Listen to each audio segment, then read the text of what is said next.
My roommate has a martyr complex. On the first day of university, she unplugged the dorm room air conditioner. Girls shouldn't be so delicate. Only by enduring hardship will they avoid being left behind by society after graduation. The September dorm was as stuffy as a steamer, yet she drew all the curtains shut, insisting it saved electricity and was better for the environment. I was so hot I got heatstroke and vomited, so I got up in the middle of the night to turn on the air conditioner. She snatched the remote control away while crying, "How can you be so selfish? Everyone else in the dorm is putting up with it, and you're the only one enjoying yourself." In my past life, it all started the night she snatched the remote. That's when I became known across the dorm as the air conditioning princess. They called me delicate, said she was just trying to save electricity, and claimed I couldn't handle a little heat. In the end, I suffered severe heatstroke leading to organ failure and ended up in the ICU. She was still crying on camera, saying it was all because I lived too comfortably, which made my body so fragile. When I opened my eyes again, I was back on the first day of school, clutching the air conditioner remote, her eyes rimmed red. She asked me, "You wouldn't come in and turn on the AC, setting a bad example for everyone, right?" I picked up my phone and headed straight to the counselor's office. "Teacher, I'd like to request a room change. Let the sauna lovers have their Steam one." After looking through my documents, Songwon looked up and asked, "What are the other roommates' attitudes?" I said. Some kept quiet, others felt it was awkward to cause a scene so soon after meeting. "What's the name of the student who unplugged the cord?" "Soo-tang." Songwon found her name on the list. Just then, hurried footsteps sounded outside the office door. The door swung open, revealing Soo-tang standing in the doorway clutching the air conditioner remote. Her face was flushed, and her eyes brimmed with tears. "Teacher, please don't listen to her nonsense." Her voice trembled, causing a few passing freshmen outside to stop in their tracks. "I just wanted everyone to develop a habit of enduring hardship." The moment she arrived, she demanded to turn on the AC and even talked about switching dorms. "Isn't that just setting a bad example of asking for special treatment?" There was a murmur of conversation. "Already going to see the teacher at the start of the semester?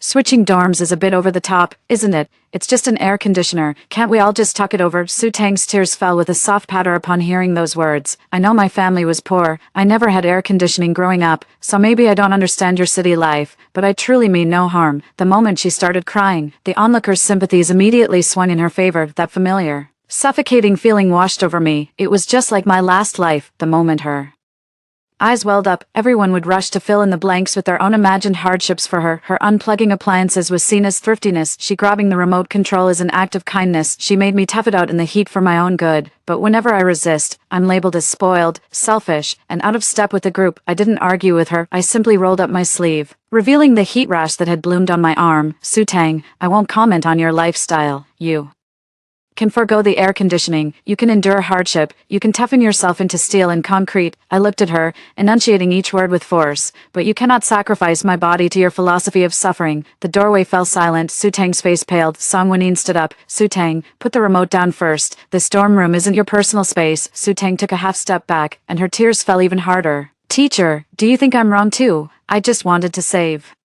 power and stop everyone from being so delicate." "Linji, why do you have to think so badly of me?" I looked at her. The beeping of the monitor from my past life seemed to catch up to me from a great distance. I said, "Because you're already affecting my health. All I'm asking for now is either a room reassignment, or for the school to provide a written statement confirming that, despite being fully aware of my heat-related health risks, they still assign me to live with someone who refuses to use the air conditioning." Songwon expression changed. Soo-tang was also stunned. "I know this sentence is useful. In my past life, I learned one truth with my life. Don't expect everyone to understand your pain. Many people only understand responsibility." Songwon said at once, "The college will look into this matter. Until we have a resolution, please do not return to room 503. I will arrange a temporary room for you to stay in." Soo-tang was getting anxious. "Teacher, she can't leave. She blurted it out. Everyone turned to look at her. Soo-tang seemed to realize she had overreacted and quickly tried to smooth things over. "What I mean is, it wouldn't look good to split up the dorm room so soon after the semester started. We can talk this through." She turned to me, her voice softening. "Linji, please come back. I promise I'll leave the curtains open tonight, and I won't unplug anything. Let's try to get used to a simpler life together, okay?" I picked up the medical chart from the desk and said calmly, "No, changing dorm rooms isn't something you can just decide to do on a whim." Songwon explained that we'd need to contact the dorm supervisor and the associate dean of the college, and also check if there are any vacant beds. I nodded and said, "All right, I'll follow the proper procedure." Soo-tang stood to the side and suddenly asked softly, "Teacher, does that mean she still has to go back to room 503 tonight?" Songwon glanced at her. I just said, "Not for now." Su Tang pressed her lips together, and her eyes began to well up with tears again. But all her things are in the dorm. If she doesn't go back, what will the others think of us in 503? Someone outside the door chimed in for her. Yeah, causing a scene right at the start of the semester. It's awkward for the other roommates too. Things like the AC. You can just tuck it out. Our dorm doesn't use the AC either. It's really not that big of a deal. I turned my head to look. The girl who was speaking immediately looked away. I asked, would you be willing to live with her? The girl froze. Huh, I repeated, would you want to live with someone who won't let you use the AC, unplugs things, and hides the remote? Her expression froze. I never said. I smiled. So it's just me who has to put up with it. She fell silent. Su Tang sniffled. Why are you attacking her like that? She was just trying to be helpful. Good intentions won't keep me from getting heat stroke. I opened my phone and named the recording file First Day of School. Su Tang unplugs the AC. Su Tang's eyes shifted the moment he saw the screen. You're recording, right? How can you record this? We're all roommates. How are we supposed to get along after this? I said. No need to try and get along. I've applied for a room change. Su Tang's face instantly darkened. At that moment, Song Wenin called the dorm supervisor. Auntie Lee, could you please go check room 503, make sure the AC power and everything in the room is okay? On the other end of the line, whatever was said made Song Wen frown even deeper. What do you mean? Fully drawn curtains. It's 35 degrees outside now. Su Tang quickly explained. The curtains need to be drawn to keep the heat out. Song Wenin looked at her. Then why did you unplug it? Because standby mode still consumes power. The school's air conditioning electricity charges are billed per dorm room, so you'll pay for your own usage. No public waste involved. Su Tang bit her lip. But we shouldn't develop dependence. I suddenly laughed. Su Tang, if you're so detached from modern life, why do you even use a phone? She went rigid. I kept asking, why wear shoes? Why use electric lights? Why take the high-speed train to school? What you call hardship is just choosing to persist in the parts where others bear the consequences. Su Tang was reduced to tears by what I said. How can you be so cruel? I've been through hardship since childhood, so I know people shouldn't indulge too much. In her previous life, she always used to say, I've suffered. She didn't have air conditioning when she was a kid, so we can't turn it on. She said breakfast was too expensive, so she forbade her roommate from ordering takeout, claiming the smell would trigger memories of when she couldn't afford to eat. Every ordinary moment of our lives is evidence of a crime in her eyes. Later I found out, she wasn't unable to afford it. Her family owns 3 properties, and her parents are in the building materials business. The so-called hardship is just the persona she's crafted for her short video account. A poor but clear-eyed girl, rejecting hedonistic college students. Help your roommate kick the air conditioning habit, and I am the most successful cautionary tale in her account. Song Wenin hung up the phone. The dorm supervisor is at the door. Let's go together. Su Tang immediately said, Teacher, could I go back and tidy up first? My dorm room hasn't been organized yet. It's a complete mess. Song Wenin refused. Let's go now. On the way to room 503, Su Tang stayed right by my side. She lowered her voice. Linji, don't make a scene. I ignored her. Her voice trembled with emotion. I'm only thinking of what's best for you. If you can't handle any hardship now,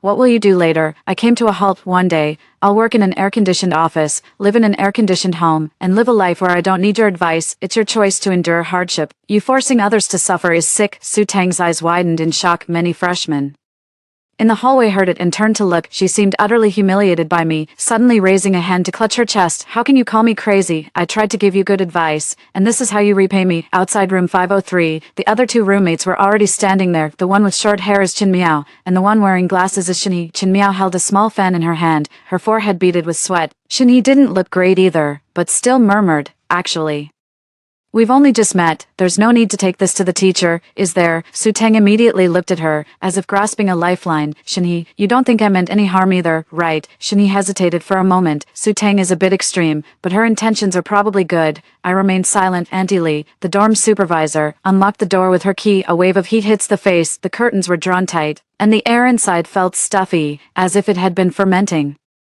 The air conditioner plug was pulled out, and the power strip was also taken by Su Tang to her bed. A handwritten note lies on the table. The title is, Output Only Translation, Matching, Content_Type, Format, the 503 Austerity and Self-Discipline Pact. Article 1, Air conditioning is prohibited during the day. At night, it is only permitted during extreme weather conditions. Article 2, Ordering expensive takeout is forbidden. Sleeping mats are not to be used. The use of personal fans is limited to 30 minutes. Article 3, a collective reflection on hedonistic thoughts shall be held daily at 10:00 p.m. Article 4, if anyone violates this rule, they must apologize to the entire dorm. The dorm supervisor's lips twitched after reading it. Song Wenin picked up the paper. Who wrote this? Su Tang's face turned pale. I only made a suggestion. I haven't asked them to sign yet. Chin Miao whispered. You're making us press our fingerprints. The air froze instantly. Su Tang whipped her head around.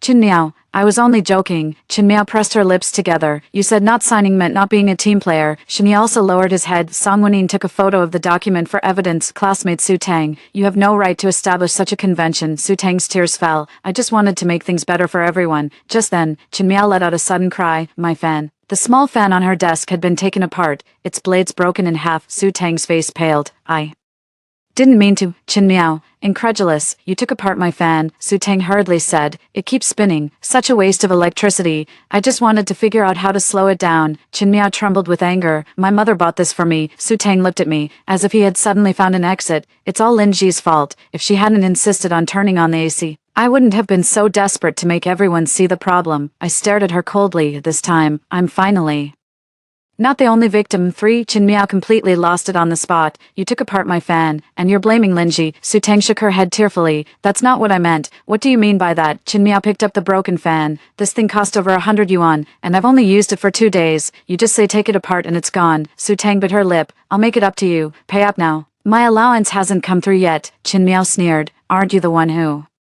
can endure the most hardship? Just tough it out and cover the loss. Su Tang's face flushed with alternating shades of pale and red. Shen Yi stood to the side, whispering a plea. Let it go. It's the start of the semester. Don't make a scene. I turned to look at her. Your desk lamp is gone too. Shen Yi froze, then quickly glanced at her desk. Sure enough, the small lamp she had clipped to the side of the bed was gone. Su Tang replied immediately. I just put it away for you. Leaving the light on at night can disrupt your sleep. And it wastes electricity too. Shen Yi's expression changed. I need to study tonight. You should be asleep after lights out, Su Tang said with righteous conviction. It's things like this that make young people stay up all night. The dorm supervisor had heard enough. Hey, this is a dorm, not your personal living room. You can't just go around touching other people's stuff. Su Tang's tears fell even harder. Why does everyone think I'm the one in the wrong? I just can't stand to see everyone get ruined by their pursuit of pleasure. I walked over to her bedside and saw a phone holder set up on her desk. The phone screen was still on. It displayed a short video draft interface. The title read, On the first day of school, I tried to get my roommates to quit using the AC. They all lost it. Song Wenyin saw it too. She reached out. Su Tang, let me see your phone. Su Tang panicked. This is my privacy. You're uploading or preparing to upload a secretly recorded video that includes your roommate and us. This involves their likenesses and privacy, not just your own. Su Tang clutched the phone tightly. Chin Miao rushed over, took one look, and immediately swore, Are you filming me? In the draft video, Chin Miao sits at a table fanning herself, with the caption, Some girls can't survive without air conditioning and fans. Truly sad. Shen Yi also saw her own back. The caption is, Output only translation, matching. Content_type, format, they are still young, yet already ruined by their comfort zones, Su Tang explained through tears. I didn't send it out. I was just documenting my life. I said, You sent it out in your previous life. Of course, I didn't say that out loud. In my past life, she secretly filmed and edited the video, portraying me as the high-maintenance roommate. The footage of me struggling to breathe was set to a sorrowful soundtrack by her. She said, She's not a bad person. She just hasn't been through enough hardship. There are tens of thousands of comments, and every single one of them is criticizing me. College students these days are so useless. What's going to happen to someone like that when they enter the real world? I support the blogger's efforts to clean up the dormitory environment. I lay in the hospital, too weak to even lift my arm, yet still forced to endure the judgment of strangers in this life. Her script had barely begun when she was caught. Song Wenin's voice turned cold. Su Tang, before deleting the draft, please have a faculty member take photos to preserve it as evidence. Su Tang grew frantic. Teacher, you can't do this. I meant no harm. I looked at her. Every time you hurt someone, you only ever say those 4 words. I meant no harm, no foul. Just unplug it. No ill intent means you can take the remote. It's okay to take apart the fan, hide the desk lamp, or secretly photograph your roommate. As long as you don't mean any harm. It was as long as her tears fell fast enough, everyone else had to accept her innocence. Song Wenin asked the dorm supervisor to photograph the air conditioner plug, the hardship pact, the dismantled fan, and the draft on her phone. Su Tang stood rooted to the spot, trembling violently. Suddenly, her gaze shifted to Shen Yi. Shen Yi, say something. Didn't you just say my intentions were good? Shen Yi's face flushed red. I didn't know you were filming. I didn't send it. But you're ready to send it. Shen Yi's voice was soft, but in the end, she did not back down. Su Tang looked at her as if he had been betrayed. Why are you all so pragmatic? I just wanted to help you shed your weakness. Chin Miao shoved the broken fan right into her arms. First, get out of debt. Su Tang fumbled and dropped the fan parts all over the floor. She crouched down to pick it up, tears splashing onto the floor. The crowd at the door was growing. Someone was still murmuring, It's not like she did anything truly terrible. She's just a bit extreme. That Lin Shi is so Assertive, I heard it, but didn't turn around. In my past life, I cared most about these voices. I always feel the need to explain, to prove that I'm not what they say I am. It dawned on me later that many people aren't unaware of your suffering. They just prefer to watch the wrong person keep enduring it, because if you endure it, they don't have to admit their own indifference. Songwon told me to pack the essentials first. I'd be staying in the college conference room tonight. I opened my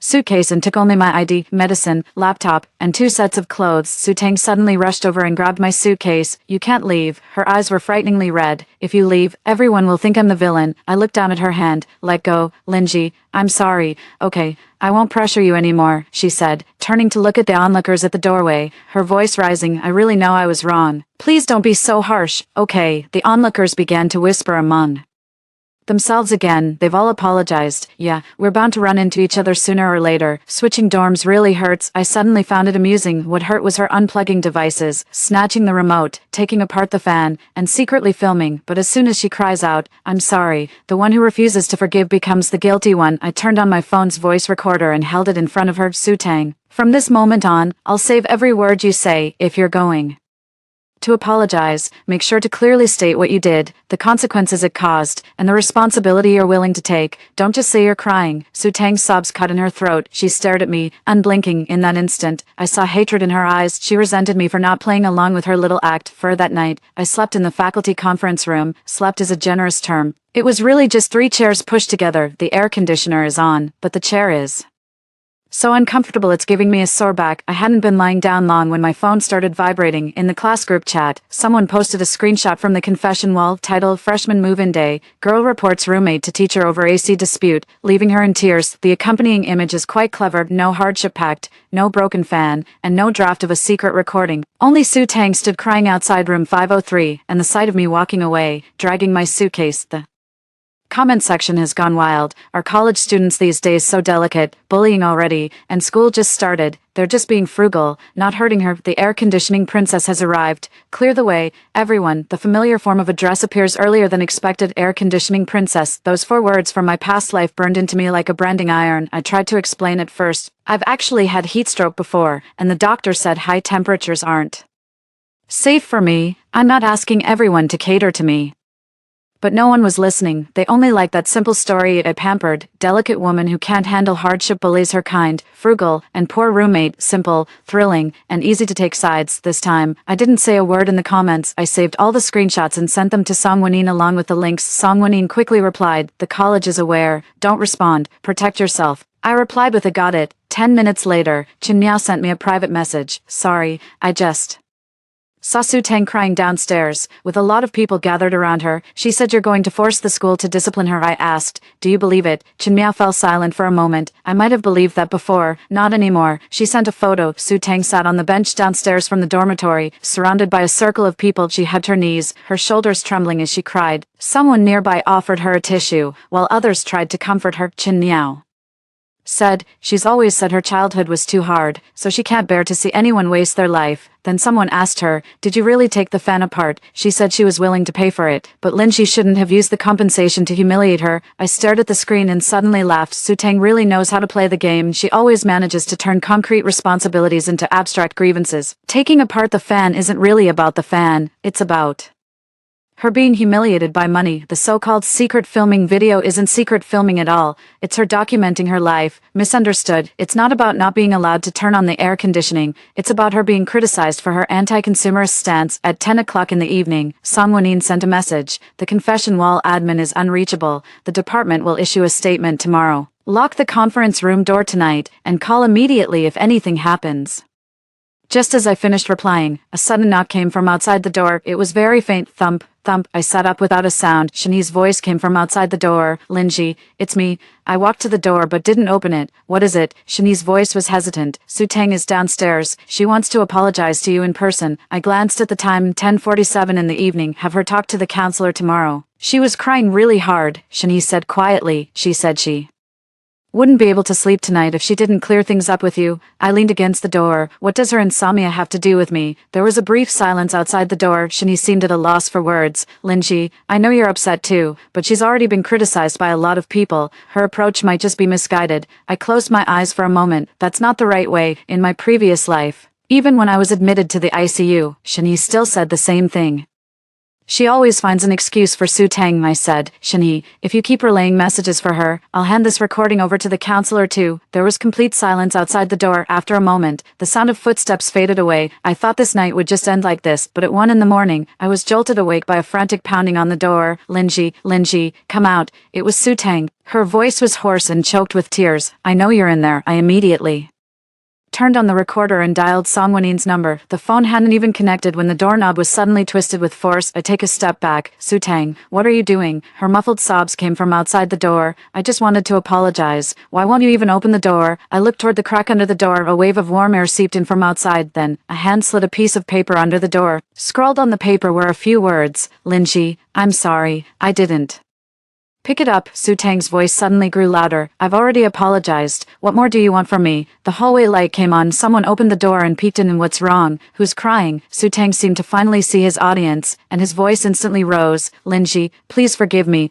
Okay, I really just wanted you to be stronger. She pounded on the door, sobbing uncontrollably. You can't look down on me just because I've been poor and suffered. The crowd of onlookers was growing. Through the door, I saw that letter of apology lying on the floor. One corner of the paper was damp, though whether from tears or something else was unclear. Songwanin finally answered the phone. I lowered my voice. Professor, Su Tang is outside the conference room door and is very agitated. Songwanin said immediately, don't open the door. I'm on my way. Campus security is also coming. Outside the door. Su Tang was still crying. Open the door. Come out here and watch me apologize. Linji, how can you be so heartless? I said calmly. Su Tang, step away from the conference room door. She didn't leave. Instead, he gave the door a hard shove. Bang, my heart sank suddenly. That's not an apology anymore. It's a threat. The next second, Chen Miao's startled scream suddenly came from outside the door. Su Tang, what are you holding? I peered out through the small window in the door. Su Tang stood in the corridor, holding an old electric heater in her arms. On a June night, she had somehow dug up this thing from somewhere,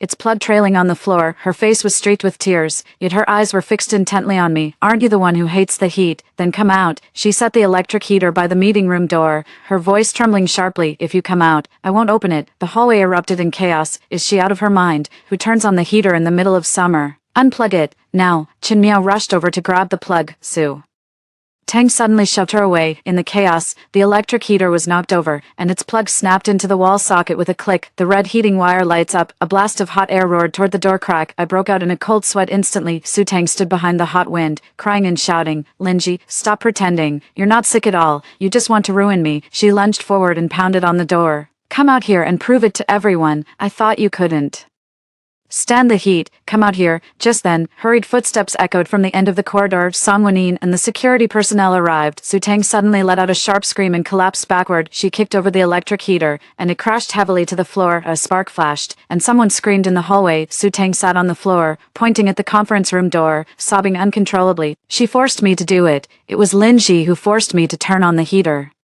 5. The hallway was in complete disarray. The security staff immediately unplugged the heater and moved it to the side. Songwanin stood at the conference room door, her face ashen. Su Tang, do you have any idea what you just did? Su Tang sat on the floor, trembling with sobs. I just wanted her to come out and hear my apology. She's been avoiding me, and I'm really worried. Chen Miao was so angry her voice changed. You call blocking the door with a heater an apology? Su Tang lifted her head, her eyes brimming with tears as she looked at her. I didn't open it. You're the one who grabbed it and forced it open. Chen Miao froze. You're blaming me. Someone in the crowd was filming with their phone. Su Tang immediately covered her face, sobbing even more pitifully. Please stop filming. I swear it was an accident. I just wanted so desperately to win Linji back. I pushed open the conference room door. Every pair of eyes in the room instantly snapped to me. The hot wind blew for only a short while, but my face had already turned pale and my forehead was drenched in sweat. Songwanin caught me, asking, are you okay, dizzy? She immediately told the security office, call the campus clinic right away. Su Tang jerked his head up as if stung. She's acting again. The heater's only been on for a few seconds. How could I possibly feel dizzy? I looked at her and suddenly felt it was absurd. In my previous life, she was the same right before I fell into a coma, she said. How could it be that serious? I'm hot too, and I'm perfectly fine. The ambulance hadn't arrived yet, but the school clinic staff showed up first. She took my temperature and blood pressure, and then asked about my medical history. I handed over the medical records. After reading it, the teacher's expression immediately turned serious. She has a confirmed risk of heat-induced episodes and should not be exposed to heat. Take her to the school infirmary for observation now. Su Tang whispered, but she was fine just a moment ago. The school clinic Nurse glanced at her. You're not a doctor. Don't diagnose someone else's physical reactions. Su Tang's face went pale. Song Wenyin asked security to pull up the surveillance footage. Su Tang immediately got flustered. Teacher, the cameras only cover the outside, not the inside. You have no idea what she said in there. I raised my phone. I recorded it. Su Tang's expression froze instantly on the recording. Her voice was crystal clear. Aren't you afraid of the heat? Then come out here, you.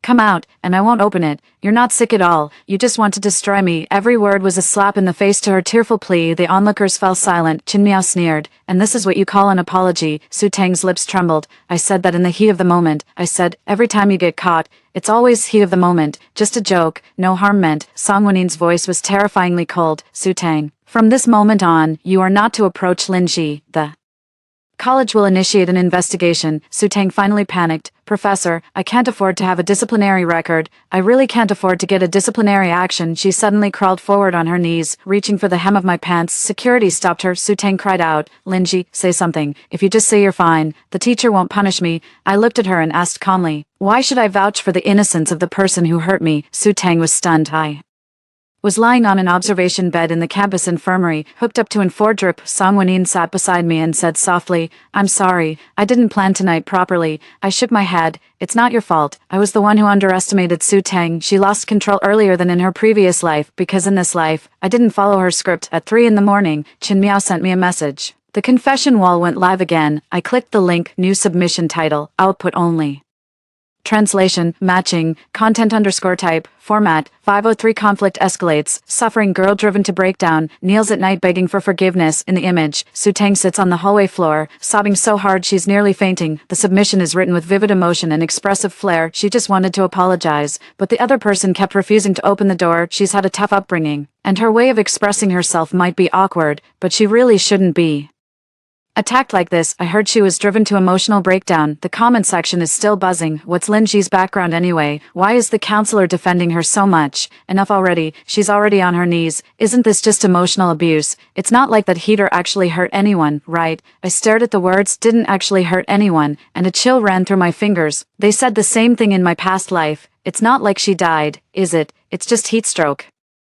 Who doesn't get heat stroke in the summer? Going to the ICU might mean the person was already in poor health. Su Tang's terror extends far beyond her capacity to harm others. It's also because she always manages to find a group of people to back her up. Harm is not harm, as long as the victim is alive. We should be magnanimous. Song Wenin took my phone, and her expression darkened after reading it. The college will handle it uniformly tomorrow. She paused, then added, this is no ordinary dormitory dispute anymore. 6. The next morning, the college conference room was packed. The deputy party secretary of the college, the counselor, the dormitory supervisor, the security office staff, and the school clinic doctor are all present. Su Tang sat at the far end of the long table, his eyes severely swollen. An older woman sat beside her, likely her mother. The moment Mrs. Su stepped inside, she burst into tears. Tang has been responsible and hardworking since childhood, and she also hopes others will strive to improve. She's just too kind and too meticulous. Teacher, you can't ruin my daughter's future just because of one spoiled child. Spoiled child. I looked up at her. So it's hereditary. Su Tang sat beside her, head bowed, tears falling one by one. Song Wenin turned on the projector. The first photo shows room 503 with its curtains drawn tight and the air conditioner plug pulled from the socket. The second photo is of the room 503 austerity and self-discipline packed. The third photo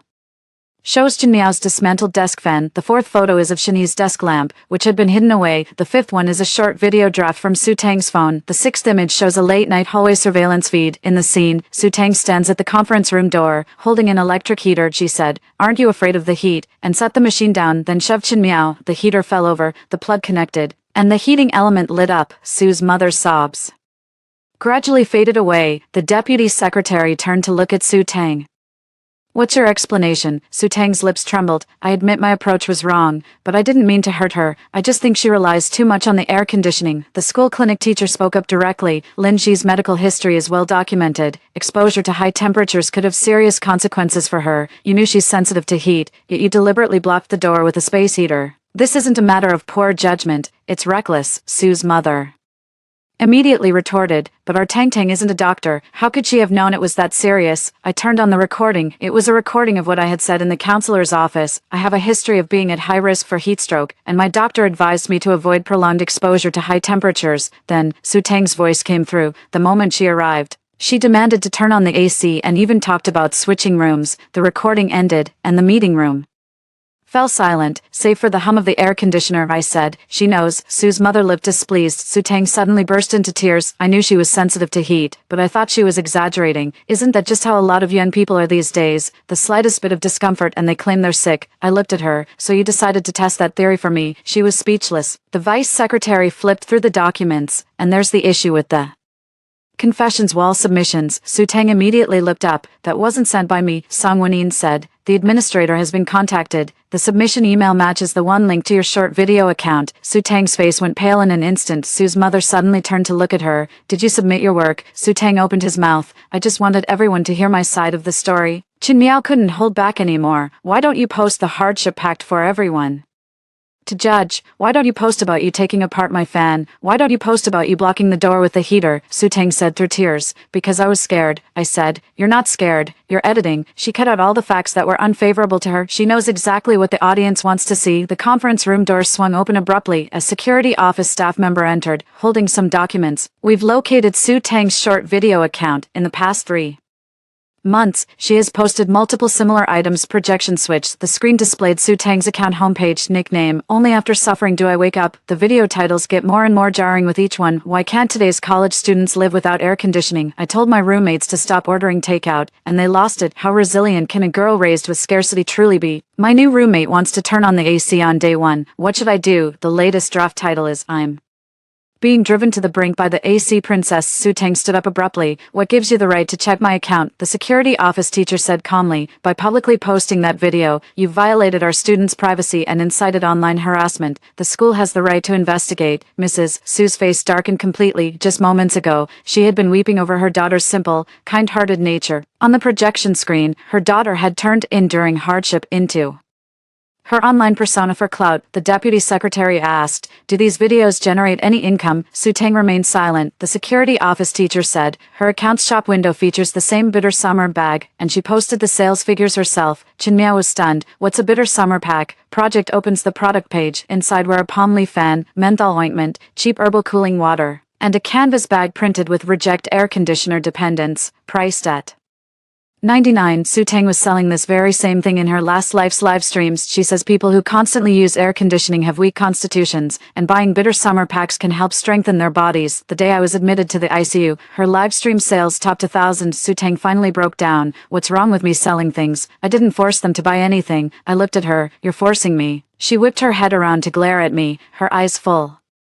of venom, but this time, no one spoke up for her. 7. The college issued a statement on the situation that afternoon. The wording is very restrained. A freshman reportedly drafted a self-discipline agreement for the dorm without consent, used roommates' belongings without permission, and filmed and shared misleading content. An investigation has been launched, and students have been reminded to respect others' health rights. Not named. Those who get it, get it. The confession wall post was taken down with an apology. Su Tang's account was also shadowbanned by the platform. Chin Miao sent me a message. "It feels great, but I have a feeling she won't let this go." I replied, "Of course she wouldn't. People like Su Tang won't reflect just because the truth is exposed. She'd just think there weren't enough viewers, that the crying wasn't dramatic enough, or the scene big enough." Sure enough, at 3 o'clock in the afternoon, I had just returned from a follow-up check at the campus clinic when I saw a crowd gathered at the entrance of the teaching building. Su Tang stood in the middle. A cardboard sign hung around her neck. It read, "Linji, I'm sorry. I shouldn't have forced you to be strong." At first glance, it looks like an apology. Look closely. Every character is building its own persona. I came to a halt. Su Tang's eyes welled up the moment she saw me. "Linji." Her voice was quiet, yet loud enough for those nearby to hear. "I know I was wrong. I shouldn't have forced my own painful experiences on you. I shouldn't have expected you to be strong just because you were physically fragile." Someone nearby whispered, "That's a decent enough attitude, isn't it?" They even put up a public apology. If Linji still doesn't accept it, that would be a bit much. Su Tang walked towards me step by step. I stepped back. Tears fell from her eyes. "You still won't forgive me," I said. "Please keep your distance." She acted as if she hadn't heard, and kept moving closer. "I just wanted to give this to you." She pulled a canvas bag out of her purse. Printed on the bag were 4 words, "No room for delicacy." My expression turned cold. Chin Miao burst out from the crowd. "Su Tang, are you out of your mind? Is this how you apologize?" Su Tang said with a touch of grievance, "This is my summer survival kit. I wanted to give it to her. She can use it whenever she feels too hot. She's at risk of heat stroke. She needs air conditioning, not that useless fan of yours." Chin Miao stepped in Friend of me, don't get near her. Shani also pushed her way through from the side.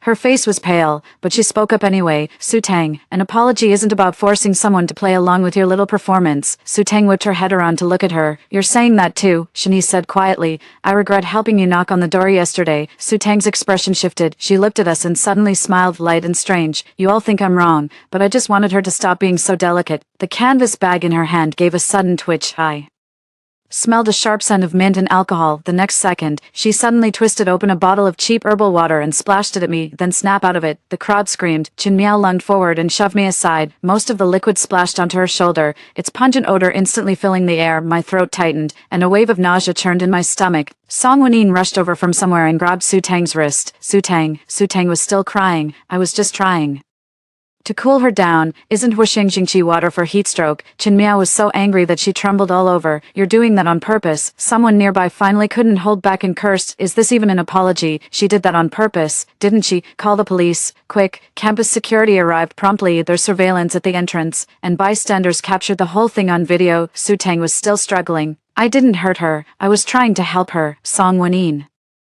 asked coldly. She explicitly told you to keep your distance. Why did you keep approaching her? She's at risk of heat-induced episodes and sensitive to strong smells. Why would you throw an irritant at her? Are you apologizing? Or are you just causing more harm? Su Tang had no answer. All she could do was cry. But this time, the tears could no longer drown out the truth. 8. Su Tang's parents came to the school for the second time. This time, Su's mother didn't cry. Her face twisted in disgust as she watched the surveillance footage on the projection, looking as if she'd just swallowed a fly. Mr. Su sat to the side, his face stark and silent. The surveillance footage leaves no room for misunderstanding or editing, the deputy secretary said. Based on the incident involving the heater the previous night, the college has preliminarily determined that Su Tang repeatedly approached Lin Ji despite being aware of the risks, and engaged in provocative behavior, causing serious negative consequences.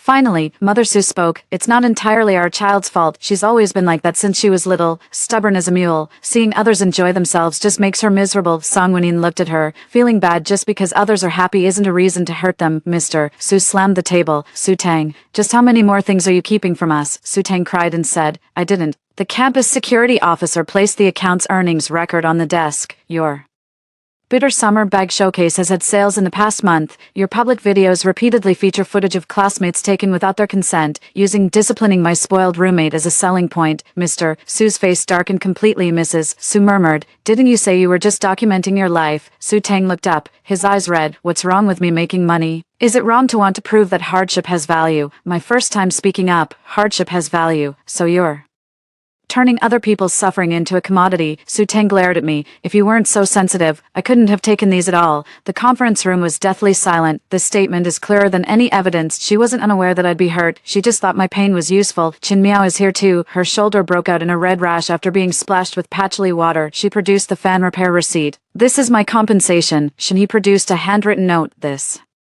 is what happened when I delivered Su Tang's message last night. I admit I shouldn't have urged Lin Ji to open the door. Her voice was soft, yet steady. Su Tang told me she just wanted Lin Ji to hear the apology in person, but she didn't tell me she'd brought a heater to cause trouble. Su Tang shrieked. Shani looked at her. You didn't tell me you were going to pour it on her either. Su Tang lunged forward to grab the instructions from her hand, but was blocked by security. The situation spiraled completely out of control. Su's father stood up and shouted fiercely, enough. Su Tang shuddered in fright. Su's father told the school teacher, we'll pay for what we need to pay, and we'll cooperate where needed. Su's mother wanted to say more, but a sharp glare from him silenced her. The college administration announced on the spot, during the investigation, Su Tang's accommodation privileges are suspended, and he is prohibited from approaching me, Chin Miao, and Shinhe my request for a room transfer was finally approved. The new dorm is in a different building, with a private balcony and air conditioning working properly. Chin Miao seemed a bit shy when helping me move my things. To be honest, at first I also thought you might have overreacted. I zipped up the suitcase, because you haven't been hurt by her yet. Chin Miao fell silent. After a moment, she said, I'm sorry.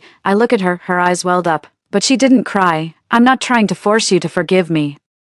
I truly know I was wrong. I nodded. Message received. As for forgiveness, that's another matter entirely. Shani stood at the door, holding my desk lamp. I got this back for you. I took it from her, she said quietly. Lin Ji, I'm sorry. I always thought if everyone just took a step back, things would be fine. I said, what you call meeting halfway is asking me to step back into danger. Shani's face paled. I continued. When Su Tang hurt me, you all told me to be understanding. It Wasn't until she heard you that you realized it was no small matter, Shinhee. I won't hate you, but I won't trust you again either. Her eyes welled up with tears. I dragged my suitcase out of room 503 at the doorway. I glanced back. In my previous life, I lost consciousness in this dormitory. In this life, I walk out with clear eyes. 9. After Su Tang was suspended from the dormitory, she didn't just vanish. She started sending me long messages. The first one read, Lin Ji, are you happy now? I have nowhere to live. Second point, you're clearly not in any real trouble, so why are you pushing me like this? Third point, you've taken away my chance to prove myself. Article 4, output only translation, matching, content _ type, format, people like you will never understand. Those who've suffered just want to make the world a better place. I didn't reply to a single one. Take all screenshots and forward them to Song Wenin. Song Wenin replied quickly, do not communicate privately, continue.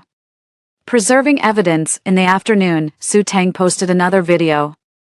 She sat on a bench outside the school, her face pale and her voice hoarse. I used to think that advising others not to indulge too much was a kind gesture, but now I know, some people don't need kindness, all they need is air conditioning, comfort, privilege, and the power to silence any dissenting voice. The comment section is splitting apart again. Some people criticized her. How dare you justify splashing someone? Blocking the door with a heater is absolutely ridiculous. Others showed their support. She's not wrong. A lot of people these days are way too fragile. The school's punishment is way too harsh, isn't it? It's just patchouli perfume they got splashed with, not sulfuric acid. Reading that line about not sulfuric acid, I suddenly felt exhausted. For some people, the only measure of harm is how gruesome it looks. No blood, no harm, not in the ICU. Doesn't count if you're not dead. It's not serious. At 8:00 p.m., the college issued its second statement. This time, it's more detailed than the first one. The instructions clearly state, output only translation, matching, content _ type, format. Su repeatedly disregarded the health risks to others, engaging in actions such as unplugging the air conditioner, imposing unreasonable rules, using a roommate's belongings without permission, secretly recording videos to manipulate public opinion, blocking a doorway with an electric heater, and splashing irritating liquids. The platform promptly took action on her video. Su Tang's account has been suspended for 7 days. I thought she'd at least calm down for a few days. The next morning, as soon as I arrived at the teaching building, I saw a crowd gathered at the entrance again. Su Tang stood at the center of the crowd. This time, she didn't cry. She held a clear storage box in her hands. The box was filled with hand warmers, a thick blanket, a thermos, and several cotton-padded jackets. The heat of June. She was holding all these things. The sign read, a final apology. I'm willing to stand by Lin Ji and help her overcome her fear of the heat. I came to a halt. Song Wenin also saw it and hurried over right away. Su Tang, however, took the initiative and walked toward me first. Lin Ji, I've figured it out. You're sensitive to heat because you rely too much on air conditioning. I won't push you anymore. I'll be here with you, taking it step by step. She opened the storage box and pulled out a thick blanket, put it on for a moment. A collective gasp rippled through the onlookers. Chin Miao rushed over from behind, shouting, Su Tang, don't you touch her. Su Tang acted as if she hadn't heard. She held up the blanket, her eyes blazing with fervor. Just give it a try once, and you'll see it's not that scary. You can't spend your whole life hiding in air conditioning. I stepped back. Su Tang, stop approaching. She shook her head, and the tears finally fell once more. Why do you always refuse to believe me? I just wanted to help you, really. Song Wenin snapped. Su Tang, put that down. Su Tang suddenly quickened his pace and pulled the thick blanket over my head. In an instant, the stifling heat and the smell of lint rushed over me. Chin Miao raised her hand to block, and Shinhee rushed over to pull her away. Amid the chaos, Su Tang clung tightly to the blanket, refusing to let go. Put it on. Just put it on and you'll see I mean you no harm. Song Wenin and the security staff arrived and forcibly pulled her away. Su Tang was still screaming. I'm helping her. Why are you all blocking me? She can't be this delicate forever. I stood frozen in place, my throat tight and my hands and feet cold. Song Wenin stood in front of me, her voice colder than I had ever heard it. Su Tang, you're not apologizing. You're committing intentional assault. 10 this time. No one spoke up for Su Tang anymore. The surveillance footage captured the entire incident. She rushed towards me with a thick blanket, shouting, put this on and you'll see I meant you no harm. The scene was so absurd it needed no explanation. After the examination at the campus clinic, the doctor wrote on the diagnosis recommendation, the patient experienced significant discomfort following heat exposure and should avoid similar stimuli in the future. It is recommended that the school implement protective isolation measures. The security office also issued a record of the incident. 3 close encounters 3 times. They used the guise of an apology to carry out provocative Actions: space heater, whooshing water, thick blanket, each time more absurd, yet each time clearer. By the time Su Tang's parents came to the school for the third time, no one was crying anymore. Su's mother sat in the conference room, staring at the surveillance footage, unable to utter a single word. Su's father had the compensation list within reach: Chin Miao's fan, Chinese desk lamp, my expenses for the campus clinic, costs for temporary accommodation, and the cleaning and replacement of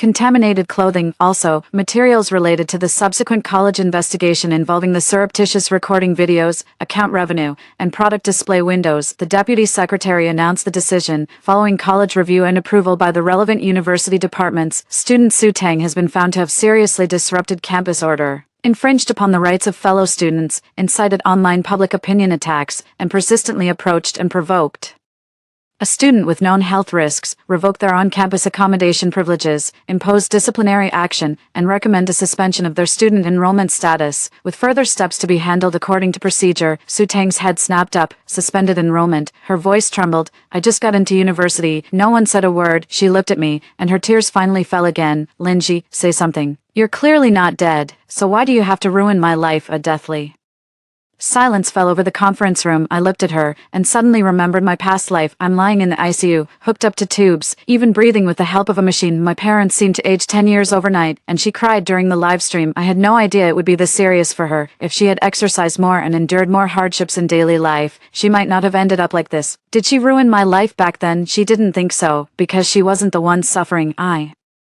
said to Su Tang, to this day, you still believe that only what you've lost counts as a life. Su Tang was stunned. My health, my safety, my right not to be secretly photographed and cyberbullied, none of it matters in your eyes, and you ask me why I ruined your life. Su Tang, it's you who's been using other people's lives to prove the value of your suffering. Her face was deathly pale. Mr. Su closed his eyes for a moment, then signed the compensation form. Su's mother finally broke down in tears.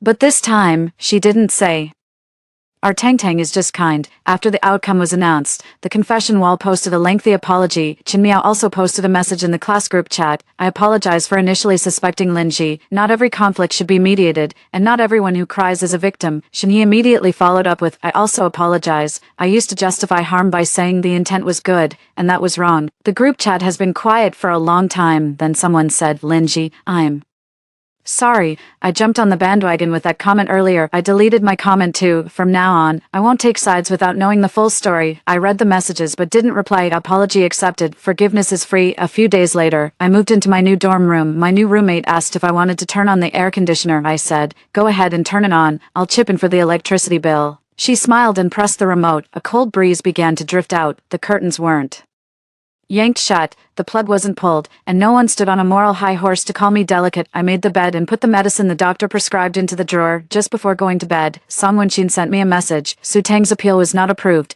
If she contacts you again, please refer the matter directly to the college administration and campus security. I replied, thank you, Professor. After putting my phone down, I received a text from an unknown number. Linji, you'll live to regret this one day. I took a screenshot, blocked him, and forwarded it to Song Wenin. After doing all that, I turned off the light and lay down. The air conditioner hummed softly like the wind finally allowed to exist on a summer night. In my past life, I was always trying to prove I wasn't delicate. In this life, I won't prove anything anymore. If you're afraid of the heat, just turn on the air conditioning. If you're sick, go to the hospital. If you're not feeling well, just say no. Anyone who wants to suffer can go right ahead. I'm not risking my life for this. End of full text. Story 2. My grandmother, who firmly believed peachwood branches could ward off evil spirits, was whipping my feverish younger brother with them. Seeing my brother foaming at the mouth from the beating, I called our parents back home, saving his life. My brother grew up as hoped, but under our parents' pressure, I became trapped in the role of my brother's perpetual supporter. I dropped out of school to work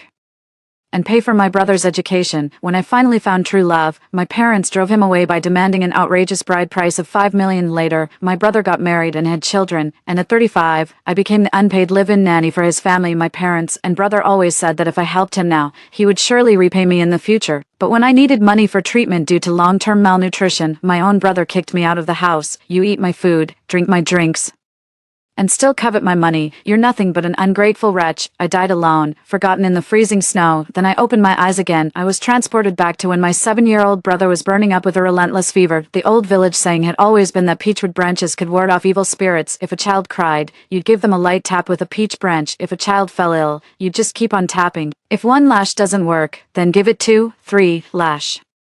It hard. After giving birth to my brother and me, our parents left for the city to find work. That's how Grandma kept whipping my brother and me until we turned 7. We got whipped with peachwood branches too many times to count. The moment we saw Grandma pick up that peachwood branch, we'd immediately fall silent to avoid upsetting her. Seeing us quiet down, Grandma would chuckle and say, "Our ancestors knew best. No evil spirit dares show its face when the peachwood comes out." Back in those days, my younger brother and I only had each other to rely on. The thing I feared most was Grandma's peachwood switch until I grew up, became homeless, and died from serious illness. Only then did I realize the most terrifying thing in this world is actually the human heart. Sis, I feel awful. My 7-year-old brother was curled up in a ball on the heated brick bed, cold sweat beaded on his forehead. His whole body was trembling. I opened my eyes and looked at the childhood scene around me. My mind momentarily dazed. Grandma, who had been sleeping beside him, threw off the covers and turned on the light. In the dim light, Grandma reached out and felt her grandson's forehead, her brow furrowing with concern. She moved to hug him, but the boy pushed her away. The younger brother clutched the corner of the quilt and mumbled, "Mom, I want you to take me to the hospital." Grandma snorted coldly and scolded, "Since when is the hospital someplace you just casually go? That's where people go when they're ready to die. Your cousin became paralyzed after getting injections and medication at the hospital. You're possessed by an evil spirit. Medicine won't help. We need peachwood branches." As she spoke, Grandma pulled out peachwood branches hidden beneath the bed covers. She raised her hand and struck my younger brother with them. The little brother felt the pain and started wailing. "Wah, it hurts. I want Mom and Dad." Granny said through gritted teeth, "Your parents can't even fight off this little demon. Calling them back is useless. A few lashes and the spirit will be gone. What are you crying for? Acting like a real man." The sound of whipping grew more intense. My younger brother clenched his jaw tightly, not daring to make another sound. My mind gradually cleared. I finally realized I had been reborn back to the year when my brother Jaden was suffering from a persistent high fever. Sis, after all these years of you living off me, don't you think it's too much to still be asking me for money? If you're sick, just die already. Why drag me down with you? My wife and son are sick of your pathetic, disgusting state. Don't make me lay a hand on you. Get lost. If you're going to die, do it somewhere far away. Someone like you just pollutes the air by being alive. The words spoken by 38-year-old Jaden right before my death still echo in my ears, before my eyes. 7-year-old Jaden was already foaming at the mouth and losing consciousness. I clenched my fists tighter. Gone was the panic and worry from my past life, nor did I have any thought of running barefoot for dozens of kilometers to the village store to call my parents in the city. I watched quietly as the peachwood switch in Grandma's hand came down on Jaden's body again and again. I listened in silence to the sharp crack of the peachwood switch meeting flesh. Several moths flew into the room amid the music woven by the rattan whip, dancing joyfully atop the lampshade. The wind outside seemed to hear the commotion too, tugging at the peach tree by the door and making it sway with lively grace.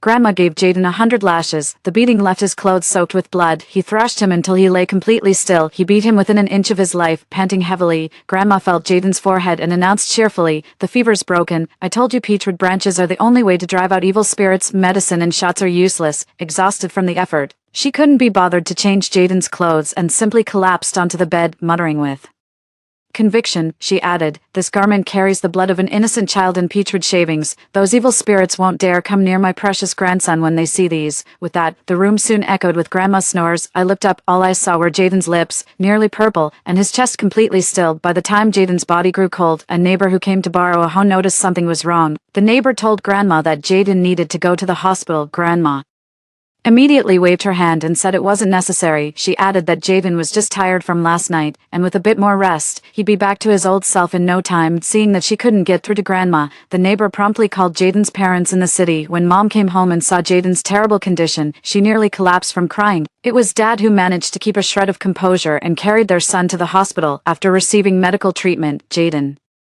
survived, but he was diagnosed with polio, leg paralysis, and brain atrophy would remain with Jaden for life. When his parents brought Jaden home, they looked utterly drained, as if dragged from water, with all light gone from their eyes. When Grandma heard the hospital's diagnosis, she refused to believe it. They even wanted to keep whipping Jaden with a peachwood branch. It's all because of that evil spirit possessing him. I told you not to take him to the hospital. Now he's become as foolish as our simple-minded cousin. Are you even Jaden's real mother? What kind of mother harms her own son like this? Let me whip him with this peachwood stick right now. Once we drive the evil spirit away, my precious grandson will be lively and energetic again. As Grandma closed in on Jaden, Mom finally snapped, yelling at Grandma, "You old hag, do you even realize you're the one who beat your own grandson senseless? Jaden just had a cold and fever, but you insisted on whipping him with that wooden Stick, you beat him, and didn't even give him clean clothes. His body is covered in severe infections. You reject doctors and science. You're the one who ruined your own grandson. Mom broke down, weeping in anguish. Dad's tears began to fall as well, beneath their sorrow. My parents' eyes burned with pure hatred, all directed at Grandma, and this kind of hatred was something they had only ever reserved for me in my past life.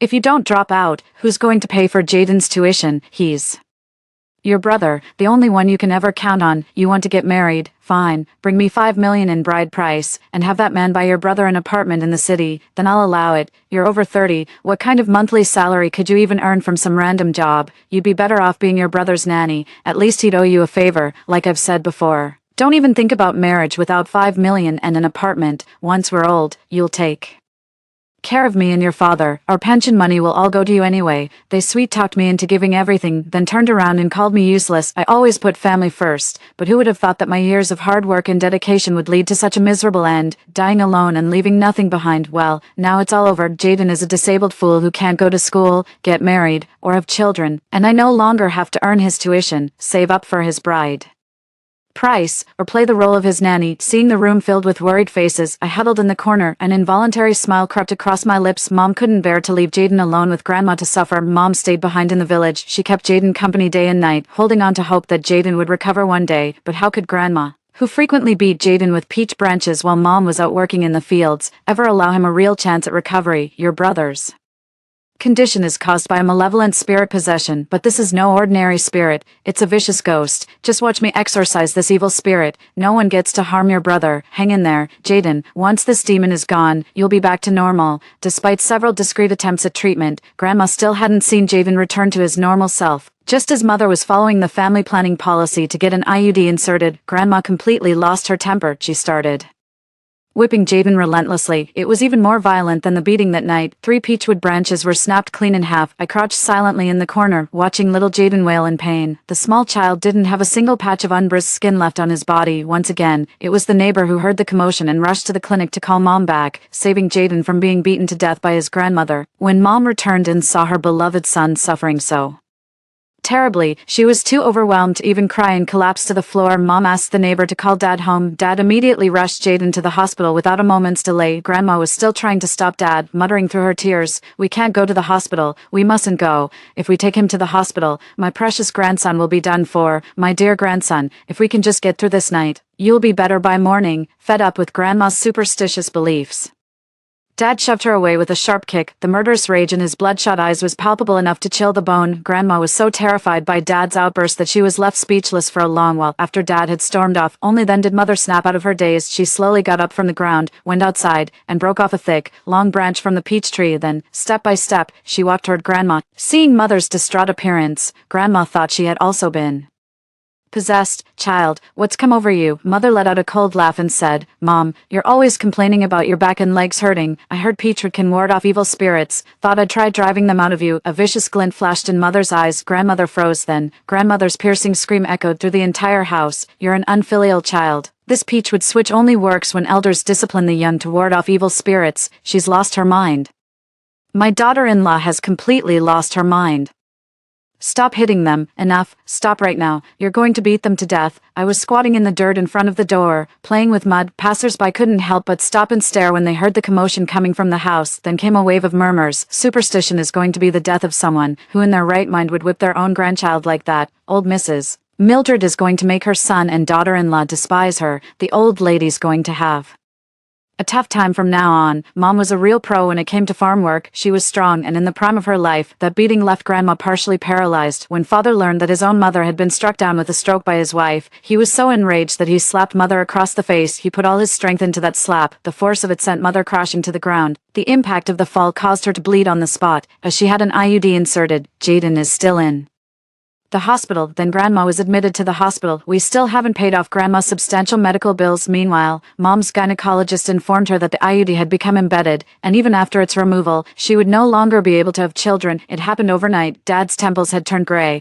as if he'd aged 10 years. I brought the egg fried rice I made to Dad and said, "Don't be sad, Dad. I'll study hard, get into university, and make you proud." Dad finally couldn't hold back his tears any longer. He held me in his arms and broke down sobbing. Sweetheart, from now on our family is counting on you. You've got to make us proud. Make something of yourself. Honestly, Dad didn't need to say that. I've been telling myself the same thing over and over in my head. In this lifetime, I will never be anyone's stepping stone. I'll never give anyone the chance to humiliate me. Villagers said Jaden was pitiful, paralyzed and mentally impaired at such a young age. They also said Grandma was pitiful to suffer such hardship at this age. The villagers felt even sorrier for Mother, stuck caring for two invalids with no freedom to go anywhere. Of course, in the villagers' eyes, I was the most pitiful of all. Mom would watch Jaden, who had dementia, and cry all day long. Every few days, she'd end up arguing with Grandma, who could no longer speak. Dad's salary alone wasn't enough to cover Grandma and my younger brother's medical expenses, so Mom had to look after Grandma and my brother while also doing odd jobs to make ends meet. Almost all the household responsibilities fell on my shoulders. I was only 9 years old. Every day at 5, I'd get up to gather pig feed. By 6, the pigs were fed, and breakfast was on the table for Grandma, my younger brother, and Mom. Only after finishing breakfast and cleaning up could I head to school. During the midday break, I'd dash all the way home from the village elementary school to make lunch. After finishing lunch and cleaning up, I head back to school for afternoon classes. When school lets out in the afternoon, I have to dash home to prepare dinner. Once dinner is done and the kitchen tidy, I help Grandma and my little brother with their bedtime routines, and sometimes scrub out the pigsty and chicken coop. To the villagers, my constant busyness only painted a picture of pity, but I don't feel sorry for myself, because I've always been the one doing these things anyway. Back then, I even had to gather pigweed with Jaden on my back, do laundry and cook meals while carrying him, enduring Grandma's baseless scolding and insults, accepting my parents' clear favoritism towards my younger brother, comparing the past with the present. Now that I'm in charge of this chicken coop, I can occasionally stash away a few eggs for myself. My life is clearly getting better and better. Their misery has nothing to do with me. That year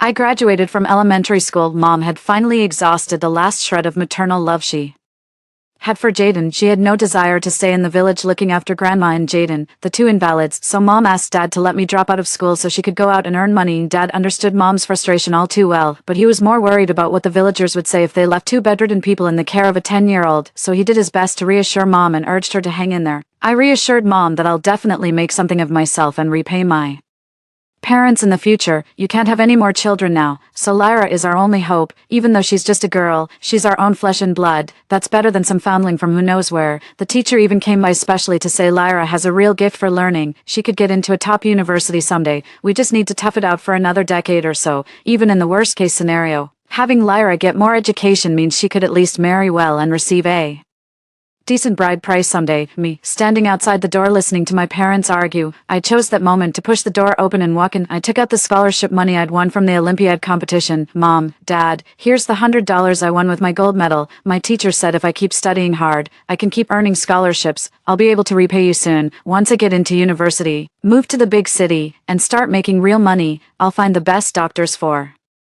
my brother and the best retirement home for Grandma. Someday I'll buy a big house and bring you both to live in the city. I'll always take care of you, little me. Those words were spoken with genuine sincerity. There wasn't a trace of pretense in my delivery. Dad's eyes welled up instantly, moved to tears by having such a wonderful daughter, but Mother's eyes remained icy cold, reflecting deep-seated distrust from the very core of her being. Mother walked over and tore the 100 yuan bill from my hand, then she slapped me hard across the face. Her fingers trembled as she spoke with venomous words. You little brat, you might fool your father, but you can't fool me. For 2 years in this house, you barely said a word, but the moment your dad comes home, you're all over him, trying to win him over, going to college to make big money. Don't think I don't know what you're really up to. You want to study hard and escape this house, don't you? The only middle school is in the town, and if you go, you'll have to live on campus. Then you'll never come back to help out. You'd leave me alone to take care of two invalids while you're out there living it up. Don't you dare dream of it. My father shielded me in his arms and immediately started arguing with my mother. Don't take your anger out on the child. Lyra's just a little girl. What could she possibly know? She just wants to read. Unlike you, her mind isn't filthy. You're the one who can't handle hardship, I know. You hate me. Fine, let's get divorced. You're a barren hen, who'd want you after we split. Dad kept threatening divorce. Mom blamed everything on me. Every time villagers saw me, they'd say you have elders and children at home, urging me not to work away. They kept telling me Lyra's a good girl and I should treat her right. Who blabbed about me wanting to find work elsewhere? Who's been gossiping behind my back? It has to be Lyra. Who else could it be? When your mother was beating Jaden with that peachwood branch, Lyra just Stood there watching. She's a grown woman with an education. She must have known your mother's superstitions were nonsense. So why did she stay silent while Jaden got beaten black and blue? I'm telling you, she did it on purpose, playing the victim for the whole village to see, egging your mother on to beat Jaden within an inch of his life. Mom reached for my hand as she spoke. Dad shoved poor, innocent me out the door. The door was locked tight, but my parents' shouting match was still clearly audible from the other side. Mom hurled insults at me. Dad stood up for me. Outside the door, Jaden sat slumped in his stroller, staring vacantly into space. Grandma was slumped in her recliner, her face contorted and mouth askew. To outsiders, this household probably seemed like a complete mess, but to me, this was exactly how our home was meant to be. Mom was right. I deliberately stayed silent and watched Grandma hit Jaden. I kept telling the villagers that Mom abandoned my brother and me, putting social pressure on our parents. I even told my teacher I might have to drop out of school, hoping she'd contact my dad to come back. This was all part of my master plan, all to escape this house, let Mom wait on Jaden and Grandma for the rest of her life, let Mom be reduced to a slave for this family, make sure Mom never gets back on her feet for the rest of her life. I got my wish and went to junior high school. On the day I left home, Mom was gnashing her teeth in frustration because she couldn't leave my younger brother and grandmother behind. Meanwhile, I was still making empty promises to Dad, repeatedly vowing to study hard and repay my parents. Seizing the moment, Mom made a decision with Dad. I'll put up with it for 6 more months. If Lyra doesn't show any improvement in her studies by then, she'll drop out immediately to take care of her brother and grandma, and I'll go out to work instead. Otherwise, if her grades stay this poor, it'd just be a waste for us to keep supporting her education. Dad listened, then turned his gaze to me. I immediately responded, "Don't worry, Mom and Dad. I'll study hard and won't let you down." Dad was very pleased with my answer. Before I left, he slipped $200 into my pocket. He specifically told me not to tell Mom. First semester of 7th grade, I occasionally give my parents updates about how things are going at school. I'd throw in some sweet talk to keep them happy. I served their own words right back to them. The exact same lines they'd used to coax me into supporting my brother. "Mom, you've been working so hard taking care of my little brother and grandma. Once I'm able to, I'll definitely hire a helper for you. Every family in our town has a car now. I'm going to buy one for Dad too someday, so he can come back from out of town whenever he wants. I heard Beijing has the best hospitals. I'll study hard to get into a school there and bring my little brother to Beijing with me." Kind words are always a pleasure to hear. Dad always breaks into a warm smile whenever he hears me say these things. Mom didn't show as much delight as Dad did, but hearing it often enough, she couldn't help starting to believe it, and her attitude toward me noticeably softened. It even got to the point where I started receiving a monthly allowance of 200 yuan from Dad. With Mom's approval, I had to make do with just these 200 yuan. I could buy school supplies, study materials, meals, and bedding. I could take good care of myself and devote myself wholeheartedly to my studies. End of semester exams. In the first semester of 7th grade, I lived up to my own expectations and came first in the entire school, and so it began. My academic journey became increasingly smooth sailing. Meanwhile, Mom, nourished by my honeyed words yet crushed by Dad's relentless oppression, gradually resigned herself to her fate. The high school entrance exam, I got into the city's top accelerated program back in our village. Most girls who finished junior high either left for migrant work or had their marriages arranged. Matchmakers have started coming to our house too. Mom had the foresight to discuss with Dad about arranging a marriage for me first. I admit Lyra is a good student, and if she keeps this up, she'll definitely get into a good university, but she's still a girl. What if she grows wings and flies away from us? Girls aren't as reliable as sons. I want to tie a string to Lyra, no matter how far she flies. We'll still have hold of the other end. You know the village chief has that one-eyed son, right? The matchmaker came by and said he's taken a liking to Lyra. Since Lyra's still young, we could just get them engaged first. They can wait to marry until after she finishes school. What's the rush? Once they're married, Lyra will still be right here with us anyway. The village chief promised that once they're engaged, he'll send over 200,000 in bride price immediately. We could use that to fix up the house a bit, buy you a car. It would make taking Jaden to the city for medical appointments so much easier. What do you think? Mom's words started to win Dad over. Then Mom sent Dad to convince me to accept the marriage proposal. But before Dad could even start to talk me out of it, I pulled out an iPhone and handed it to him. He was taken aback. He'd never used one before, but he'd certainly heard of them and seen them around. "Where did you get this?" "A classmate gave it to me." The words slipped out before I could think. Dad's eyes widened. "What classmate? Why would they give you an iPhone? These things cost thousands." I said calmly, "Really? It costs thousands?" I had no idea. When I went to register for the accelerated class at City No. 1 high school today, a male classmate asked for my number to keep in touch. I told him I don't have a phone, so he just gave me his own phone. But he kept the SIM card and said I'd need to get a new one. I don't want to spend money on that, so You can have it, Dad. Your phone is pretty old anyway, and this way you can call Mom more often. Dad was speechless, completely at a loss for what to ask next. I went on, boys these days are so annoying, always distracted by silly things instead of focusing on school. Even in middle school, I kept getting love letters, and now in high school it's the same story. I heard this guy's father is the mayor, and his mother works in the education department or something, seems like a high-ranking official. He'll have no trouble getting ahead in life.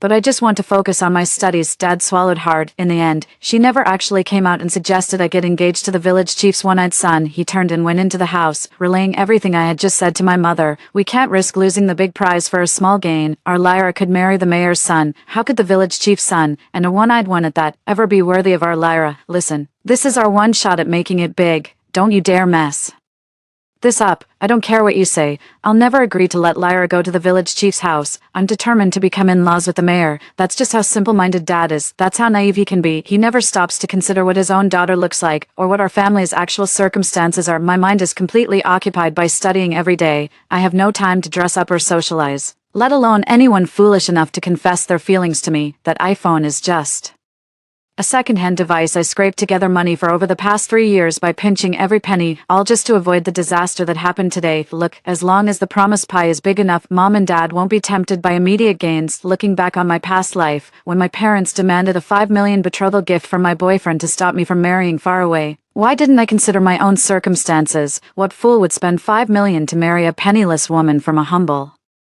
background, destined to support her brother? Yet I foolishly believed the brainwashing from my parents and brother. Sweetie, the $5 million is for your own good. You're so beautiful and capable, you deserve a hefty betrothal gift. If that man truly cared about you, he'd move heaven and earth to earn those $5 million. Just think, you've spent your whole life bearing children and toiling like a beast of burden for others. How could that not be worth $5 million? Thinking back on what my parents used to say, it's actually pretty laughable now, just as hilarious as it is now. After the college entrance exams, I checked my scores, then I set off for Beijing without a second thought. In August, I successfully received my admission letter. In September, I enrolled in school using the money I earned from my summer job. I told my parents they wouldn't need to send me any more money, as I could support myself through work-study programs. I assured them they could look forward to me repaying them after graduation. They accepted this arrangement with complete peace of mind, never worrying about whether I was eating well or drinking properly out there, or if I'd grown accustomed to life after moving from south to north. And me, I finally closed my account book. That book recorded every single penny I'd spent using my parents' money before turning 18. As a young child,